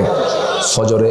জোহরে অফিসে যায়, আসরে বাইরে থাকে, বাজারে থাকে, মাগরিবে ব্যস্ত থাকে, এশার সময় তবুও বাইরে থাকতে পারে, কিন্তু ফজর 100% মানুষগুলো সব কোথায় থাকে বলেন?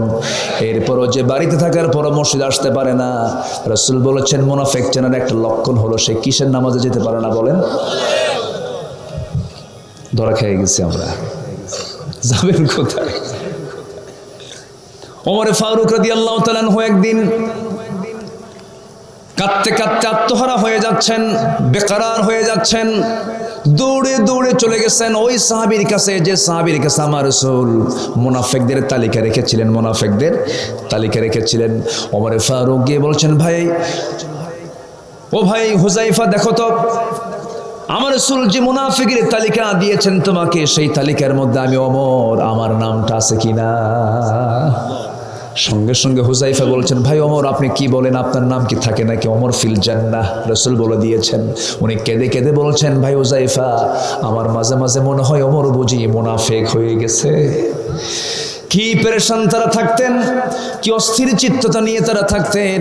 আমাদের মুনাফিকের সমস্ত সিমটমগুলো নিজের জীবন থেকে মাইনাস করতে হবে। 1 নম্বর হলো মিথ্যা ছাড়বো, জোরে বলি ইনশাআল্লাহ, আরো জোরে বলি ইনশাআল্লাহ।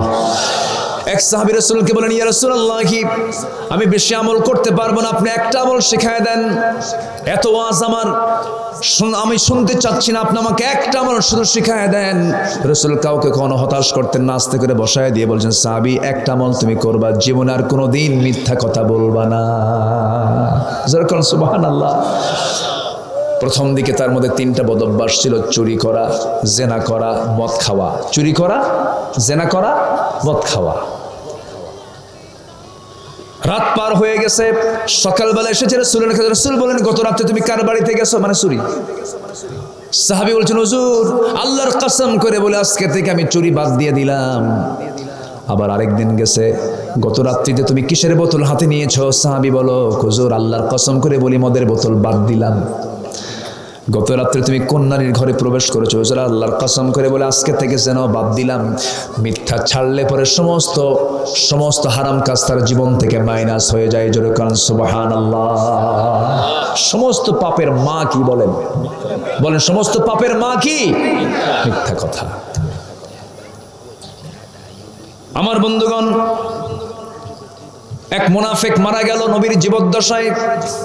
ওই যে মুনাফিকদের সর্দার, নবীজির এখানে সংবাদ চলে এলো মুনাফিকটা মারা গেছে। ওই মুনাফিকের আবার যে সন্তানটা ছিলেন, তিনি ছিলেন ভালো সাহাবী। গবরে পদ্ম ফুল হয় না? বলেন গবরে পদ্ম ফুল হয় না? বাপ মা খুব খারাপ, কিন্তু সন্তানটা আল্লাহওয়ালা। আছে কিনা বলেন? আবার বাপ মা খুবই আল্লাহওয়ালা, সন্তানটা বিখাউস। আছে কিনা? আছে কিনা? এটা কে দিয়ে দেন?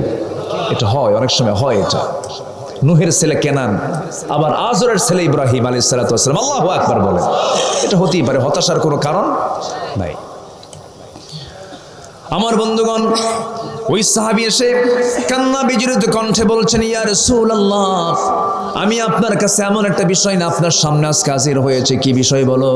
হুজুর আমার আব্বা তো মারা গেছে, কিন্তু মুনাফিক ছিল, আমি জানি সে খারাপ মানুষ, কিন্তু আমার জন্মদানকারী বাবা, একটু মায়া তো হয়, একটু মহব্বত তো হয়। হুজুর একটা আবদার করবো আপনার কাছে। কি আবদার বলো? হুজুর আপনি যদি আপনার গায়ের যদি একটা ব্যবহৃত জুব্বা যদি আমাকে দিতেন, আমার বাবার গায়ে এটা কাফনের কাপড় হিসেবে ব্যবহার করতাম।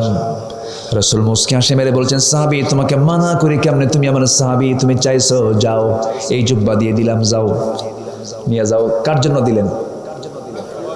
হ্যাঁ, বাবা। কেন? নাম আরেকটা পরিচয় আছে, কি বলেন? মুনাফিক। রাসূল জুব্বা দিয়ে দিলেন। নবীর জুব্বার বরকত আছে না? আস্তে জব্বর বরকত আছে না নাই? আছে না নাই? আছে। কি সম্মানজনক একটা জিনিস তাকে দেওয়া হলো। গোসল করানো হলো, কাফনের কাপড় পরানো হলো। সাহাবীর চোখে পানি, বাল্যময় স্মৃতিগুলো তার সামনে বারবার উকি মারতেছে। নবীর কাছে গিয়ে বলছেন, ইয়া রাসূলুল্লাহ, আমার বাবা কাট্টা মুনাফিক ছিল, খারাপ মানুষ ছিল, কিন্তু আমার তো জন্মদানকারী বাবা। হুজুর একটু আপনার কাছে আবদার রাখবো। কি? জুব্বা দিয়েছেন, কাফনের কাপড় বানাইছে, হুজুর আমার বাবার জন্য কি আপনি জানাজা পড়াতে পারবেন নাকি? চলেন না একটু জানাজা পড়ায় দেন। আমার নবীজির ভিতরে কঠোরতা বেশি ছিল না উদারতা বেশি ছিল? রাসূল কি কঠোর ছিলেন না একটু নরম ছিলেন? নরম। কেউ চাইলে মানা করতে পারতেন না। আল্লাহু আকবার বলেন। আবার যখন তিনি কঠোর হতেন বিচারে, তাকে কেউ নরম করতে পারতো না। চুরি করে ধরা পড়ছে, নাম তার ফাতিমা। নাম তার কি? নবীর একটা মেয়ের নাম কি ছিল? ফাতিমা। তো এই ফাতিমাটা ছিল খুব বড় উঁচু বংশের মেয়ে, ধনী পরিবারের মেয়ে। চুরি করে ধরা পড়ছে, রাসূল বলছেন কোনো কথা নাই, হাত কাটো। ওমর ফারুক এসে বলতেছে, হুজুর ও একটু ধনী মানুষ, মহিলা মানুষ, হাত কাটলে তো সম্মান চলে যায়, বংশ চলে যায়। হুজুর দেখুন তো শাস্তিটা লঘু করা যায় নাকি? আমার নবীজির লাল চোখ হয়ে গেল আর বললেন, ওমর তুমি যেরকম করবে এটা আমার আশা ছিল না। আজকে যদি ফাতিমা, এই ফাতিমা না চুরি করে, ফাতিমা বিনতে মুহাম্মদ, মুহাম্মাদের কন্যা ফাতিমাও যদি চুরি করতো, আমি রাসূল নিজে তার হাত কেটে দিতাম। যেখানে কঠোর সেখানে কি কঠোর। এখন সাহাবী বলতেছে, এখন তিনি কি করবেন? চলে গেলেন, জানাজায় গেলেন। জানাজা শুরু করবেন, পিছন থেকে ওমর ফারুক আমার নবীজির কাপড় বারবার টানেন। এই সাহাবী ওমর ফারুক রাদিয়াল্লাহু আনহু বারবার জুব্বা টানতেছেন আর বলছেন, হুজুর মুনাফিকের জানাজা আপনি পড়াচ্ছেন, এটা কেমন হয়ে গেল? আমার রাসূল বলছেন, ও আমার ওমর, তুমিও সাহাবী, এই মুনাফিকের সন্তানটাও আমার সাহাবী, কেমন করে মানা করি? আমার নবীজি জানাজা সম্পূর্ণ শেষ করতে না করতে আল্লাহর পক্ষ থেকে আয়াত নাযিল হয়ে গেল, হে রাসূল আপনি মাফ চান আর না মাফ চান, আপনি যদি ৭০ মাররাতান ৭০ 70-12 বেশি বার আপনি যদি ক্ষমা চান, মুনাফিককে আমি আল্লাহ ক্ষমা করব না। দেখছেন, নবীর জুব্বাও কাজে লাগলো না, নবীর দোয়াও কাজে লাগলো না। কাদের জন্য বলেন, কাদের জন্য? আর আপনি হাসরের ময়দানে নবীর সুপারিশ নেবেন, এত সস্তা না। নবীর সুপারিশ নেবার জন্য মুনাফিক হতে হবে না ইমানদার হতে হবে? কি হতে হবে বলেন, কি হতে হবে? ইমানদার। ইমানদার হতে গেলে সঠিক ইমান আনতে হবে, এবং ইমানকে কখনো বিক্রি করে দেওয়া যাবে? আমার দেশে ইমান বেচে দেওয়া লোক আছে না? বিড়ির প্যাকেট পাইলে ইমান বেচে দেয়, আছে কিনা? আছে কিনা? আছে কিনা? আছে কিনা? আছে। ইমান বিক্রি করে দেওয়া যাবে না। ছোট্ট একটা ইতিহাস মনে পড়লো আমার এই মুহূর্তে। মক্কা এবং মদিনার ঠিক মাঝখান বড় বড় বাড়ি। একজন সাহাবী ছিলেন, ইয়াং মানুষ, নবীর কালিমার দাওয়াত পেয়েছেন, কালিমা গ্রহণ করে নিয়েছেন। মক্কা মদিনার ঠিক মাঝখান বড় বড় বাড়ি। জন্মের পূর্বে বাপকে হারাইছেন, চাচার কাছে তিনি মানুষ হয়েছেন, বড় হয়ে গেছেন, ইসলাম কবুল করে নিয়েছেন। চাচার এখানে সংবাদ চলে গেল ভাতিজা নাকি ইসলাম কবুল করে নিয়েছে। ভাতিজার নাম হলো আব্দুল্লাহ। কি নাম বলেন? আব্দুল্লাহ। সঙ্গে সঙ্গে বলে ফেলতেছে, চাচা ও ভাতিজা, শুনলাম তুমি নাকি ইসলাম কবুল করেছো। সঙ্গে সঙ্গে বলছে, চাচা আপনি শুনবেন কেন, আমি আপনাকে বলছি, আমি তো কালিমা পড়ে নিয়েছি, আপনাকেও কালিমার দাওয়াত দিচ্ছি, একসঙ্গে জান্নাতে থাকতে চাই। জোরে বলেন সুবহানাল্লাহ। সঙ্গে সঙ্গে চাচা বলতেছে, ভাতিজা শোনো, তুমি যে কালিমা গ্রহণ করেছো, এই কালিমা গ্রহণের ফলাফল কি হতে পারে তুমি কি জানো নাকি? না চাচা, আপনি বলেন। আমার বাপদাদার বিরুদ্ধে তুমি অবস্থান নিয়েছো, তোমার কি হতে পারে?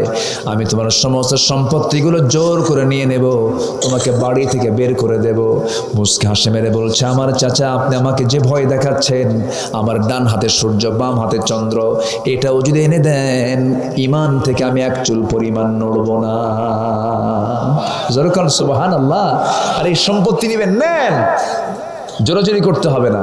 চাচা খেপে গেছে, রেগে গেছে, জামায় হাত দিলে টান মেরে জামা ছিঁড়ে ফেলে দিয়েছে, লুঙ্গিটা পর্যন্ত খুলে নিয়ে ঘর থেকে উলঙ্গ করে বের করে দিয়েছে। রক্তাক্ত করে ঘর থেকে বের করে দেওয়ার পর এই আব্দুল্লাহ মার দরজায় গিয়ে বলে, মা দরজা খোলো। দরজা খুলেছে, মা আমার দিকে তাকায়ও না, আমার চাচা আমাকে মেরে রক্তাক্ত করে দিয়ে লুঙ্গিটা পর্যন্ত খুলে নিয়েছে ইসলাম কবুল করার কারণে। আমি ইসলামকে ছাড়তে পারবো না মা। দেখো তো ঘরের মধ্যে কোনো কাপড় চোপড় আছে নাকি? এক খণ্ড কাপড় যদি থাকে, মা আমাকে দাও তো। একটা ছোট্ট চাদর দেওয়া হলো, সেই চাদর দিয়ে কোনো মতো সতরটা ঢাকলেন। সতরটা ঢেকে কোনো মতো মাকে বলছেন, মা পৃথিবীর কোনো দরবার ভাল লাগে না, আমার শ্রেষ্ঠ দরবার আমার নবীর দরবার। নবীর দরবারের দিকে রওনা করলাম। মা থাকো। শীতকাল, সেই সময় আরবের শীত থাকে হলো 2টা মাস থাকে শীত, 1.5 থেকে 2 মাস। এখন শীত শুরু হচ্ছে। মাসখানেক আগে গিয়েছিলাম, তখন 45 থেকে 50 ডিগ্রি সেলসিয়াস ছিল।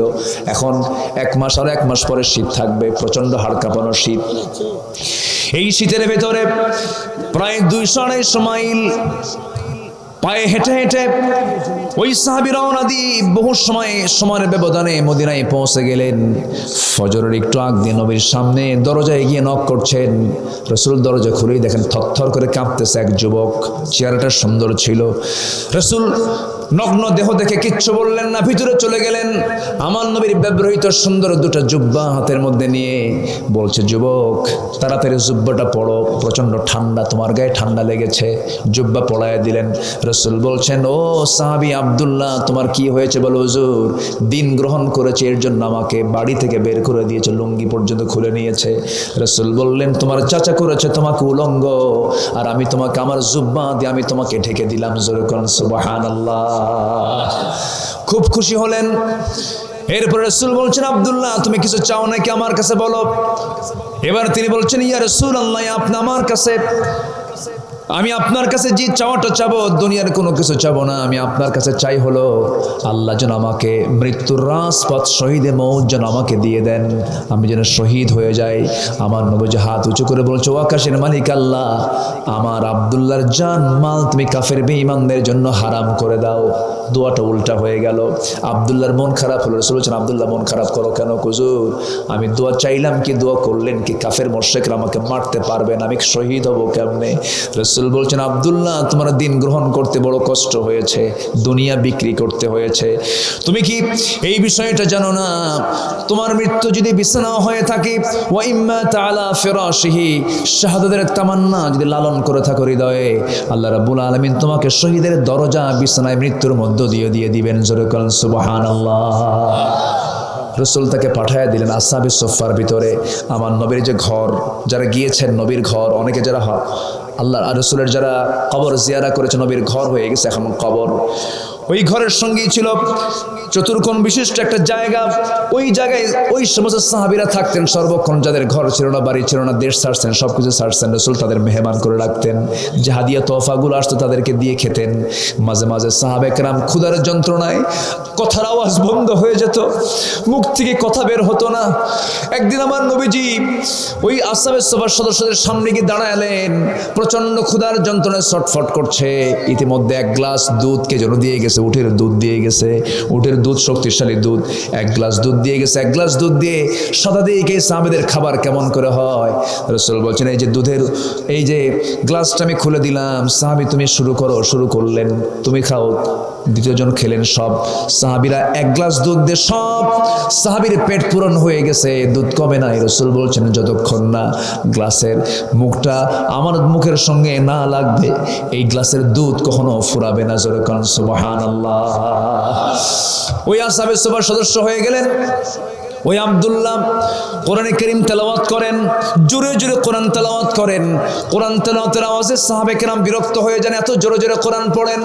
নবীর কাছে রিপোর্ট করা হলো। রাসূল বলছেন, সাহাবীরা, কোন সাহাবীর ব্যাপারে তোমরা রিপোর্ট করছো? হুজুর, যে সাহাবী নতুন দিন গ্রহণ করে এই তো কয়েকদিন আগে আসছে, আব্দুল্লাহর কথা নাকি? আব্দুল্লাহর কথা।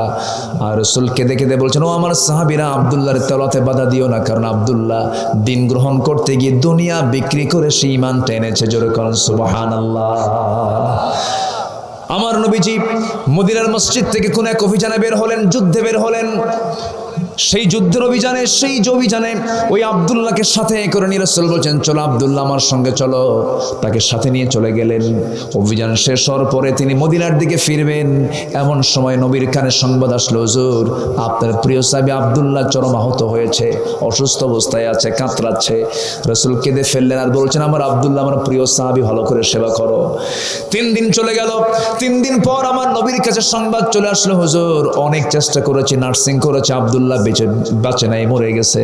আমার নবীজি বলছেন, সাহাবীরা আমার আব্দুল্লাহর গোসলটা করায়া দাও, কাফনের কাপড়টা পরায়া দাও, জানাজার দায়িত্ব আমি কাউকে দেব না, আমি রাসূল নিজে তার ইমাম হয়ে যাব। জোরে কোন সুবহানাল্লাহ। জানাজায় দাঁড়ায় গেলেন, নবীজি দোয়া করেন আর চোখের পানিতে গাল ভিজে যায়। রাসূল তার জন্য দোয়া করলেন। জানাজা সম্পূর্ণ হয়ে যাওয়ার পর রাসূল বলছেন, সাহাবীরা আমার আব্দুল্লাহর কবরটা কোথায় খনন করেছে? হুজুর ওই যে 2 পাহাড়ের মাঝখানে। রাসূল বলছেন, তাই যদি হয় আমাকে তোমরা নিয়ে যাও, যদিও দূরে আমাকে নিয়ে যাও। চলে গেলেন সাথে। কবরের সামনে দাঁড়ায়া কেঁদে কেঁদে বলছেন, সাহাবীরা আমার আব্দুল্লাহর কবরে আমি কাউকে নামতে দেব না, আমি রাসূল নিজে কবরে নামবো। জোরে বলি সুবহানাল্লাহ। ইমানদারের মর্যাদা কে দিয়েছেন? আসতে বলবেন না, কে দিয়েছেন বলেন? আল্লাহ দিয়েছেন। নবীজি কবরে নামলেন। কবরে নামার পরে রাসূল বলছেন, আমার আবু বকর কোথায়? আমার ডানে নামো। আমার ওমর কোথায়? বামে নামো। কবরে কয়জন নামলেন? 3 জন নামলেন। নবীজি ঠিক মাঝখান বরাবর নেমে রাসূল এবার হাত দুটো আগায় দিয়ে বলছে, সাহাবীরা আমার কলিজার টুকরা আব্দুল্লাহকে তোমরা আমার হাতে তুলে দাও। হাতে নিলেন। রাসূল বলছেন, আবু বকর মাথাটা ধরো, ওমর পাটা ধরো। এই 3 জন মিলে কবরে শোয়া দিলেন। আমার নবীজি সাহাবীর বুকের উপরে হাতটা রাখলেন।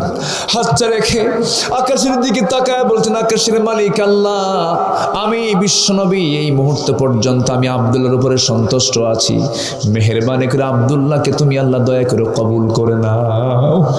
এই দোয়া যখন করছিলেন, পাশে দাঁড়িয়ে থেকে এক সাহাবী ছিলেন, সাদ বিন আবি ওয়াক্কাস আনাস নামে একজন সাহাবী কেঁদে কেঁদে চিৎকার মেরে মেরে বলছে, ও আকাশের মালিক আল্লাহ, আজকে আমি জীবিত সাত না হয়ে যদি ওই কবরের বাসিন্দা হতাম, আমার জীবনটা বড় ধন্য হয়ে যেত। কারণ যে কবরবাসীকে বিদায় দেওয়ার জন্য নবী সহ পৃথিবীর সেরা 3 জন মানুষ কবরে নেমে যায়। জোরে কোন সুবহানাল্লাহ। ইমানদারের দাম সম্মান কে দিয়েছেন? আসতে বলবেন না, কে দিয়েছেন? ইমানদারের দাম সবচাইতে সবার উপর ইমানদারের দাম। মুনাফিকের কোনো চিহ্ন যেন না আমরা লালন করি। মুনাফিকের আলামত বলেছে কয়টা বলেন? 3টা বলেছে। 1 নাম্বার হলো যখন সে কথা বলে মিথ্যা কথা বলে। নাম্বার 2 হলো ওয়াদা করে ওয়াদা ভঙ্গ করে। নাম্বার 3 হলো যখন সে কথা বলতে না সারতে পারে বেফাস কথায় খারাপ গালি দিয়ে কথা বলে। এই 3টা সিমটম যার মধ্যে পাবেন, ভাববেন নবীর সিমটমের সঙ্গে মিলে গেছে, মুনাফিক। জোরে কর নাউযুবিল্লাহ। ইবাদত কবুলের শর্ত হলো কয়টা বলেন? বলেন কয়টা? চলতেছে কয় নাম্বার? আরো আছে কয়টা? হ্যাঁ, 10টার মধ্যে একটা গেলে কয়টা থাকে? এখনো 9টা আছে। আমি তো মুনাফিকের আলামত কইছি 3টা। দোয়া কবুলের শর্ত বলছে 10টা, তার মধ্যে চলতেছে কয় নাম্বার? কেবল শেষ হলো, তাও শেষ হয় না, আরো কিছু কথা ছিল। এখন জোর করে 2 নম্বরে আসলাম। কি কথা কি বুঝতেছেন আপনারা? আচ্ছা, বলি আলহামদুলিল্লাহ। কিন্তু ঘড়ি যে আজকে খুব ঘুরলো, বুঝলাম না এত তাড়াতাড়ি ঘড়ি টাইম কেমনে চলে গেল। একটা লোক ওঠেও না, যায়ও না। এই ও কই আছে নাকি বসে? মনে আছে? মাশাআল্লাহ। ফজর পড়বেন সবাই? ফজর পড়বেন সবার কাছকে? ফজর হবে। ফজরের আগ দিয়ে কিন্তু শয়তান আসে, সবসময় আসে না। শয়তান টাইম মতো আসে। 24 ঘন্টার মধ্যে শ্রেষ্ঠ টাইম কোনটা জানেন? ফজরের একটু আগে। ওই সময় আল্লাহ আকাশে আসে, এই আকাশে আসে। যেরকম সুবহানাল্লাহ। আল্লাহ কি এই আকাশে না 7 আকাশের উপরে? বলেন না, আল্লাহ কোন আকাশে থাকেন? বলেন। আরশে আজিম 7 আকাশের উপরে। আর আল্লাহ তাআলা যে সময় প্রথম আকাশে আসেন, ওই সময় শয়তান সব বান্দার কাছে আসে। কথা বুঝলেন কি? প্রথম আকাশ আল্লাহর আরশ আজিম কি 3 তলায়? 3-4 মাইল। হ্যাঁ, আরশ আজিমটা কত দূর বলেন? মানে দূরত্ব কত লক্ষ কিলোমিটার? কেউ বলতে পারবেন? এটার পরিমাণ কেউ জানা আছে কারো? শুধু এতটুকু বলি, আমরা যেখানে আছে পৃথিবীতে, এই ছোট্ট জায়গায় আছে, আমার ছোট্ট একটা জায়গায় আছে। মানুষ চাঁদে গেছে না? চাঁদে গেছে কিনা? নীল আর্মস্ট্রংরা চাঁদে গেছে, ওরা 6-7 জন মিলে চাঁদে গেছে। মঙ্গল গ্রহেও গেছে। এখন মানুষ চিন্তা করলো যে চাঁদ দেখলাম, মঙ্গল গ্রহ দেখলাম, সূর্যের কাছে তো যাওয়ার সম্ভাবনাই নাই, কারণ জ্বলে পড়ে সারখার হয়ে যাবে। সূর্যের যে আভ্যন্তরীণ তাপমাত্রা সেটা হচ্ছে 15 লক্ষ ডিগ্রি সেলসিয়াস। উপায় আছে কন্থ? 100 ডিগ্রিতে তো শীত হয়ে পড়ে শেষ হয়ে যাবে। 15 লক্ষ ডিগ্রি সেলসিয়াস, সূর্যের কাছে যাওয়া সম্ভব না। এখন যদি কেউ তারকার দেশে যেতে চায়, তারকা ছোট্ট ছোট মিটি করে চলো তারকা, এই তারকার দেশে যদি কেউ যেতে চায়, পৃথিবীর সবচেয়ে নিকটবর্তী তারকার দেশ হলো প্রক্সিমা সেন্ট্রাই। প্রক্সিমা সেন্ট্রাই একটা তারকা আছে। এই তারকা যদি কেউ দেখতে চায়, সবচেয়ে নিকটে যে তারকাটা আছে এই মহাশূন্যের মাঝে ঝুলে আছে, কেউ দেখতে চায়, তাহলে পৃথিবীর কোনো কপ্টার, বিমান এগুলোতে হবে না, নভোযান লাগবে। তো অ্যাপোলো 11 নামে একটা বিমান, নভোযান আছে, যার ঘন্টার গতি হলো 39,000 কিলোমিটার। এটা মানুষ আবিষ্কার করছে, কিন্তু 39,000 কিলোমিটার ঘন্টার গতিবেগ। এই গতিবেগে যদি কোনো বান্দা ওই প্রক্সিমা সেন্টারে যদি যেতে চায়, ওই তারকার দেশে যেতে এই বান্দার সময় লাগবে 1,15,000 বছর মাত্র। যাবেন কারা কারা? হাত তোলেন, বলেন। সম্ভব। এটা তো প্রথম একদম নিকটের তারকা। এরপর আছে বিশাল শূন্যতা, এরপর আকাশ, এই আকাশের পরে আরেকটা আকাশ, এর চেয়েও কোটি কোটি গুণ বড়, এরপর আরেকটা আকাশ, সাবা সামাওয়াত, এরপরে হচ্ছে আরশ আজিম। সুবহানাল্লাহ বলবেন না? আর সে আল্লাহ বলছেন, বান্দা 7 শ্রেণীর মধ্যে তোমার নামটা লিপিবদ্ধ করো, আমি তোমাকে আরশ আজিমে নিয়ে এসে আরশ আজিমের ছায়ে জায়গা দিয়ে দেব। যেরকম সুবহানাল্লাহ। কোন বিমানে চড়ে যেতে পারবেন? আল্লাহ ব্যবস্থা করে দেবেন। সুবহানাল্লাহ বলি। 7 শ্রেণী কারা কারা? একটু পরে আসি। দেখেন লাইন কয়টা খুলবো এখন বলেন? এদিকে 10টা, ওইদিকে 7টা। বলেন তো 3 দিনে কি সম্ভব?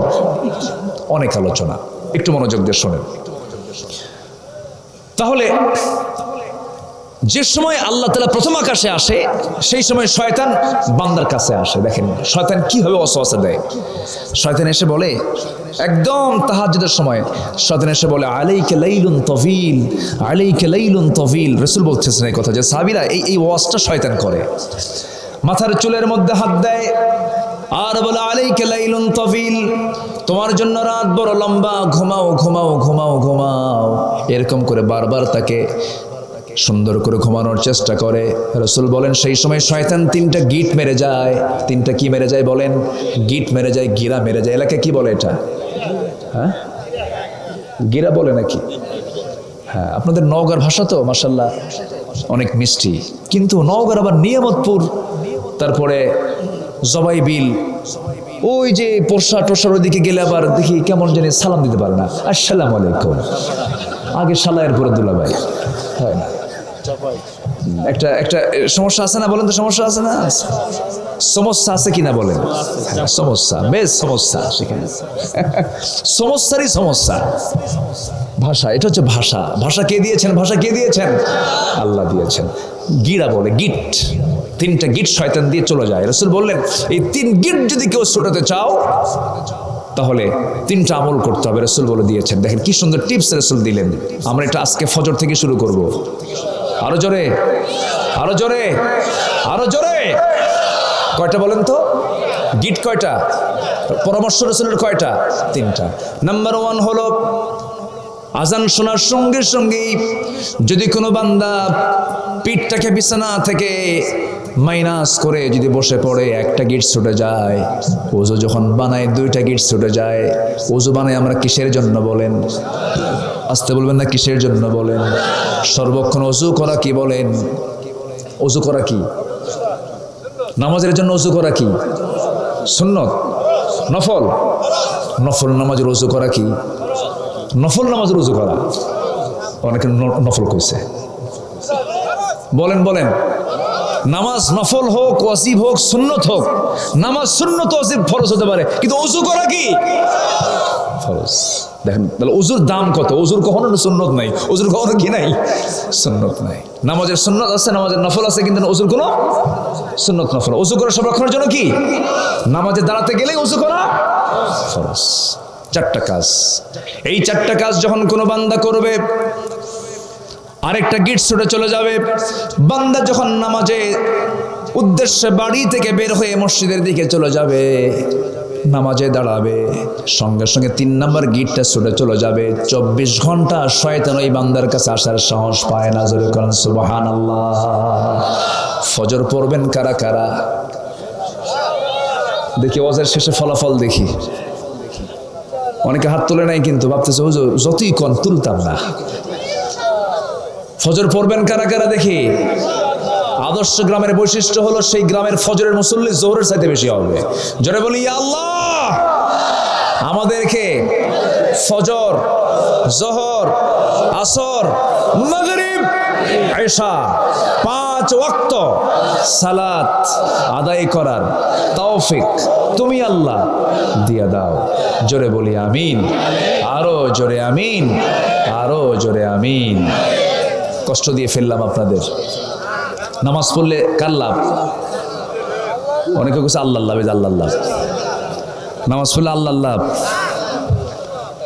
আল্লাহ খুশি হবেন, কিন্তু আল্লাহর কোনো লাভ এখানে। আল্লাহ খুশি হবেন যে বান্দা তুমি আমার হক আদায় করেছো।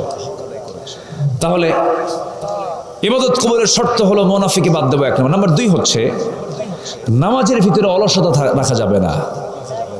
নামাজে অলসতা আছে না নাই বলেন তো? আচ্ছা, অলসতা থাকলে এবার সেই দোয়া কবুল হবে না। ইমাম যদি নামাজটাকে লম্বা করে, কিছু কিছু মুসল্লির গাও জ্বলে, আছে কি না? এই যে মাহফিলে বসে আছেন, এটা কি কম কম ধৈর্যের পরিচয় না অনেক বড় ধৈর্যের পরিচয় বলেন তো? ধৈর্যের পরিচয়। কিন্তু ঘুম বাদ দিয়া মাটিতে বসে ঘন্টার পরে ঘন্টা বসে আছেন, এটা এক প্রকার ধৈর্য। অলসতাকে স্পর্শ করেনি আপনাদের, বলি আলহামদুলিল্লাহ। আচ্ছা বলেন তো, ধৈর্য আগে না ওয়াজ আগে? বলেন, নামাজ আগে না ধৈর্য আগে? বিয়ে আগে না ধৈর্য আগে? ধৈর্য আগে। সেদিন এক মহিলা ফোন দিছে আমারে, ফোন দিয়ে কয় হুজুর আমার স্বামী সকালেও তালাক দেয়, বিকেলেও তালাক দেয়, আমি কি আসি না নাই? কি বুঝতেছেন আপনারা? সকালেও দেয়, বিকেলেও দেয়। এরকম কিছু পুরুষ আছে না? আছে না? আছে না? আছে না? কিছু হইলে মুখে তালাক শব্দ আসে। এই সমস্ত তালাক শব্দ যারা ব্যবহার করে ওদের কি করা উচিত জানেন? আমি আমার ভাষায় বলি, বাঁশ গাছের যে ডাল আছে ওটাকে কি বলে? কঞ্চি বলে। যেটা পাকা বাঁশ, পাকা কঞ্চি, চিকন চিকন 7-8টা একসাথে নিয়ে, এই যে ভাই পুলিশ আছে, এদের মতো পিটাতে হবে পিছনে। ছোটখাটো দোষ নয় এটা। অসংখ্য পরিবার আছে তালাক দিয়ে সংসার করছে, জেনা হচ্ছে, জেনা হচ্ছে, জেনা হচ্ছে। আছে না নাই? এগুলো করবেন না, এগুলো অধৈর্যের পরিচয়। ধৈর্য যোগ্যতা, রাগ কোনো যোগ্যতা নয়। রাগ হলো জঙ্গল, ধৈর্য হলো বাগান। ধৈর্য কি বলেন তো? বাগান। জঙ্গল এমনি হয়, আর বাগান শ্রম দিতে হয়, কষ্ট করতে হয়। এই জন্য আমরা ধৈর্যের পরিচয় দেব। জোরে বলি ইনশাআল্লাহ। আপনার শক্তি আছে যে ওকে আপনার থাপ্পড় মারতে পারবেন, শক্তি আছে ওকে থানায় নিয়ে পিটাতে পারবেন। এরপরে ভাবতেছেন না ধৈর্য আনলাম, তুই গালি দিলি, যা আমি তোরে মাফ করে দিলাম। এই যে আপনি মাফ করে দিলেন, ধৈর্য আনলেন, এটার তৃপ্তি আপনি সারা জীবন ভোগ করবেন। আলহামদুলিল্লাহ বলেন। আমরা মেজাজটাকে ঠান্ডা করে ফেলবো, ধৈর্যের পিরামিড হব। জোরে বলি ইনশাআল্লাহ, আর জোরে বলি ইনশাআল্লাহ। সম্মানিত ভাইরা, নামাজে অলসতা আমরা দূর করব। অলস নামাজি যারা, তাদের জন্য জাহান্নাম। ফাওয়াইলুল লিল মুসাল্লিন আল্লাযীনা হুম আন সালাতিহিম সাহুন আল্লাযীনা হুম ইউরাউনা ওয়া ইয়ামনাউনাল মাউন। ধ্বংস হোক ওই সমস্ত মুসল্লি যারা অবহেলা করে নামাজ পড়ে, লোক দেখানো নামাজ পড়ে, তাদের ধ্বংস হয়ে যাক। আর ওই সমস্ত মুসল্লির জন্য জান্নাত যারা, ওয়াল্লাযীনা হুম আলা সালাওয়াতিহিম ইউহাফিযুন। জোরে বলুন আল্লাহু আকবার। নামাজে যারা যত্নশীল হয়, নামাজকে যারা সুন্দর করে আদায় করে, তাদের জন্য আল্লাহ রাব্বুল আলামিন জান্নাতুল ফেরদাউস রেখে দিয়েছেন। তবে হ্যাঁ, নামাজ শুধু সারা জীবন পড়লাম, নামাজ কায়েমের জন্য চেষ্টা করলাম না, তা তো হবে না। নামাজ পড়া হলো ব্যক্তিগত কাজ, নামাজ কায়েম হলো সামষ্টিক কাজ। যে সমাজে, যে রাষ্ট্রে, যে জনপদে নামাজ কায়েম হবে, সেই সমাজে কোনোদিন সুদ কায়েম থাকতে পারে না। নামাজ কায়েমের কাজ করার দরকার আছে না নাই? আসতে বলবেন না, আছে না নাই? আল্লাহকে, আল্লাহর কালামকে প্রশ্ন করুন, কোরআন বলে দাও তো, কেউ যদি ক্ষমতা পায়, ক্ষমতা পেলে পরে কি কি আইন তারা কার্যকর করবে, কি কি আইন তারা পাশ করবে পার্লামেন্টে, কোরআন মনে হয় এটা বলতে পারে না। আসতে বলুন কেন? পারে, পারে, পারে, পারে। কোরআন বলে দিচ্ছে কি, দেখো তোমরা যারা ক্ষমতা পাবে, আইন পাশের যোগ্যতা তোমরা হাসিল করবে, আমি আল্লাহ তাদেরকে 4টা কাজ, 4টা আইনকে পাশ করার জন্য অর্ডার দিলাম। আল্লাহ বলছেন, নাম্বার 1 হলো আল্লাযীনা ইম্মাক্কান্নাহুম ফিল আরদি আকামুস সালাহ। 1 নাম্বার কাজ হবে তারা রাষ্ট্রে নামাজটাকে কায়েম করবে। প্রধানমন্ত্রীর পেছনে সাধারণ মন্ত্রী নামাজ পড়বে, সচিবদের পেছনে তার নিম্নপদস্থ কর্মকর্তারা নামাজ পড়বে, চেয়ারম্যানদের পেছনে মেম্বাররা নামাজ পড়বে, এমপির পিছনে জনগণরা নামাজ পড়বে, এসপির পিছনে ওসিরা নামাজ পড়বেন, এইরকম করে ওসির পিছনে দারোগারা নামাজ পড়বেন। এইরকম করে প্রত্যেকটা অফিসে যখন নামাজের পরিবেশ চলে আসবে, আল্লাহর কসম করে বলি, ওই সমাজটা আল্লাহ পাক জান্নাতের টুকরা বানায় দিবেন। জোরে করুন সুবহানাল্লাহ। নামাজ কায়েম হোক সবাই চান নাকি? এই 54 বছরে যারা ক্ষমতায় ছিল, সেখানে কোনো আলেম ওলামা ক্ষমতায় গেছে নাকি? কোনো ইসলামী দল ক্ষমতায় গেছে নাকি? কেউ কি নামাজ কায়েম কি নামাজের আইন কি সংসদে পাশ করেছে নাকি? নামাজের পাশ না করলেও পাশ করেছে হলো সুদের আইন পাশ করেছে, মদের আইন পাশ করেছে, বেশ্যাবৃত্তির আইন পাশ করেছে। সব কিছু দেখা শেষ। আমরা আগামীতে দেখতে চাই কোরআন হাদিসের বাংলাদেশ। রাজি আছেন কারা কারা? হাত উঁচু করে দেখান মুসলমান।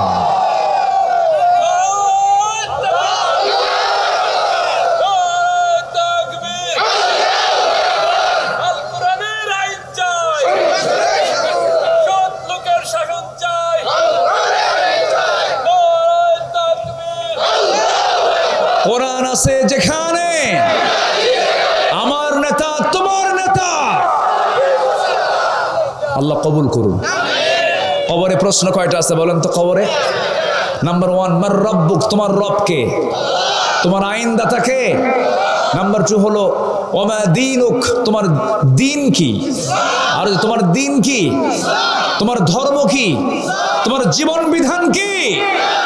ওমান হাদার রাজুল ওমান নবিয়ুক, তোমার নেতাকে, তোমার নবীকে, মুহাম্মদ সাল্লাল্লাহু। এই তিনটি বিষয়ের আলোকে আমাদের জীবনটাকে সাজানোর তৌফিক আল্লাহ পাক দান করুন।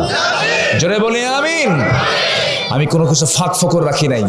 যদি কেউ ভাবেন আমি কোনো দলের পক্ষে কথা বলছি, ভুল কথা। আমি আল্লাহর দলের পক্ষে কথা বলছি। আসুন না মুনাফিকের সমস্ত চরিত্রগুলোকে মাইনাস করে, নামাজের অলসতা ত্যাগ করে দোয়া কবুলের, ইবাদত কবুলের আওতায় আমরা চলে আসি। নাম্বার 3, আল্লাহ এবং রাসূলের চরম অবাধ্যতা, সীমা লঙ্ঘনকে আমরা ছেড়ে দেব। তাহলে আমাদের ইবাদত কবুল করবেন কে? আয়াত বলতে পারলাম না, সময় নাই। নাম্বার 5, আল্লাহর সঙ্গে শিরিক যারা করবে দোয়া কবুল হবে না। শিরিক সাল্লি, দোয়া কবুল করবেন কে? সামনে পেছনে যারা পরনিন্দা করবে তাদের মুখের ওই জিহ্বা দিয়ে আল্লাহর কাছে চাইলে দোয়া কবুল হবে না, ইবাদত কবুল হবে না। আল্লাহ রাব্বুল আলামিন বলেন, ওয়াইলুল লিকুল্লি হুমাযাতিল লুমাযাতিনিল্লাযী জামাআ মালান ওয়া আদ্দাদা।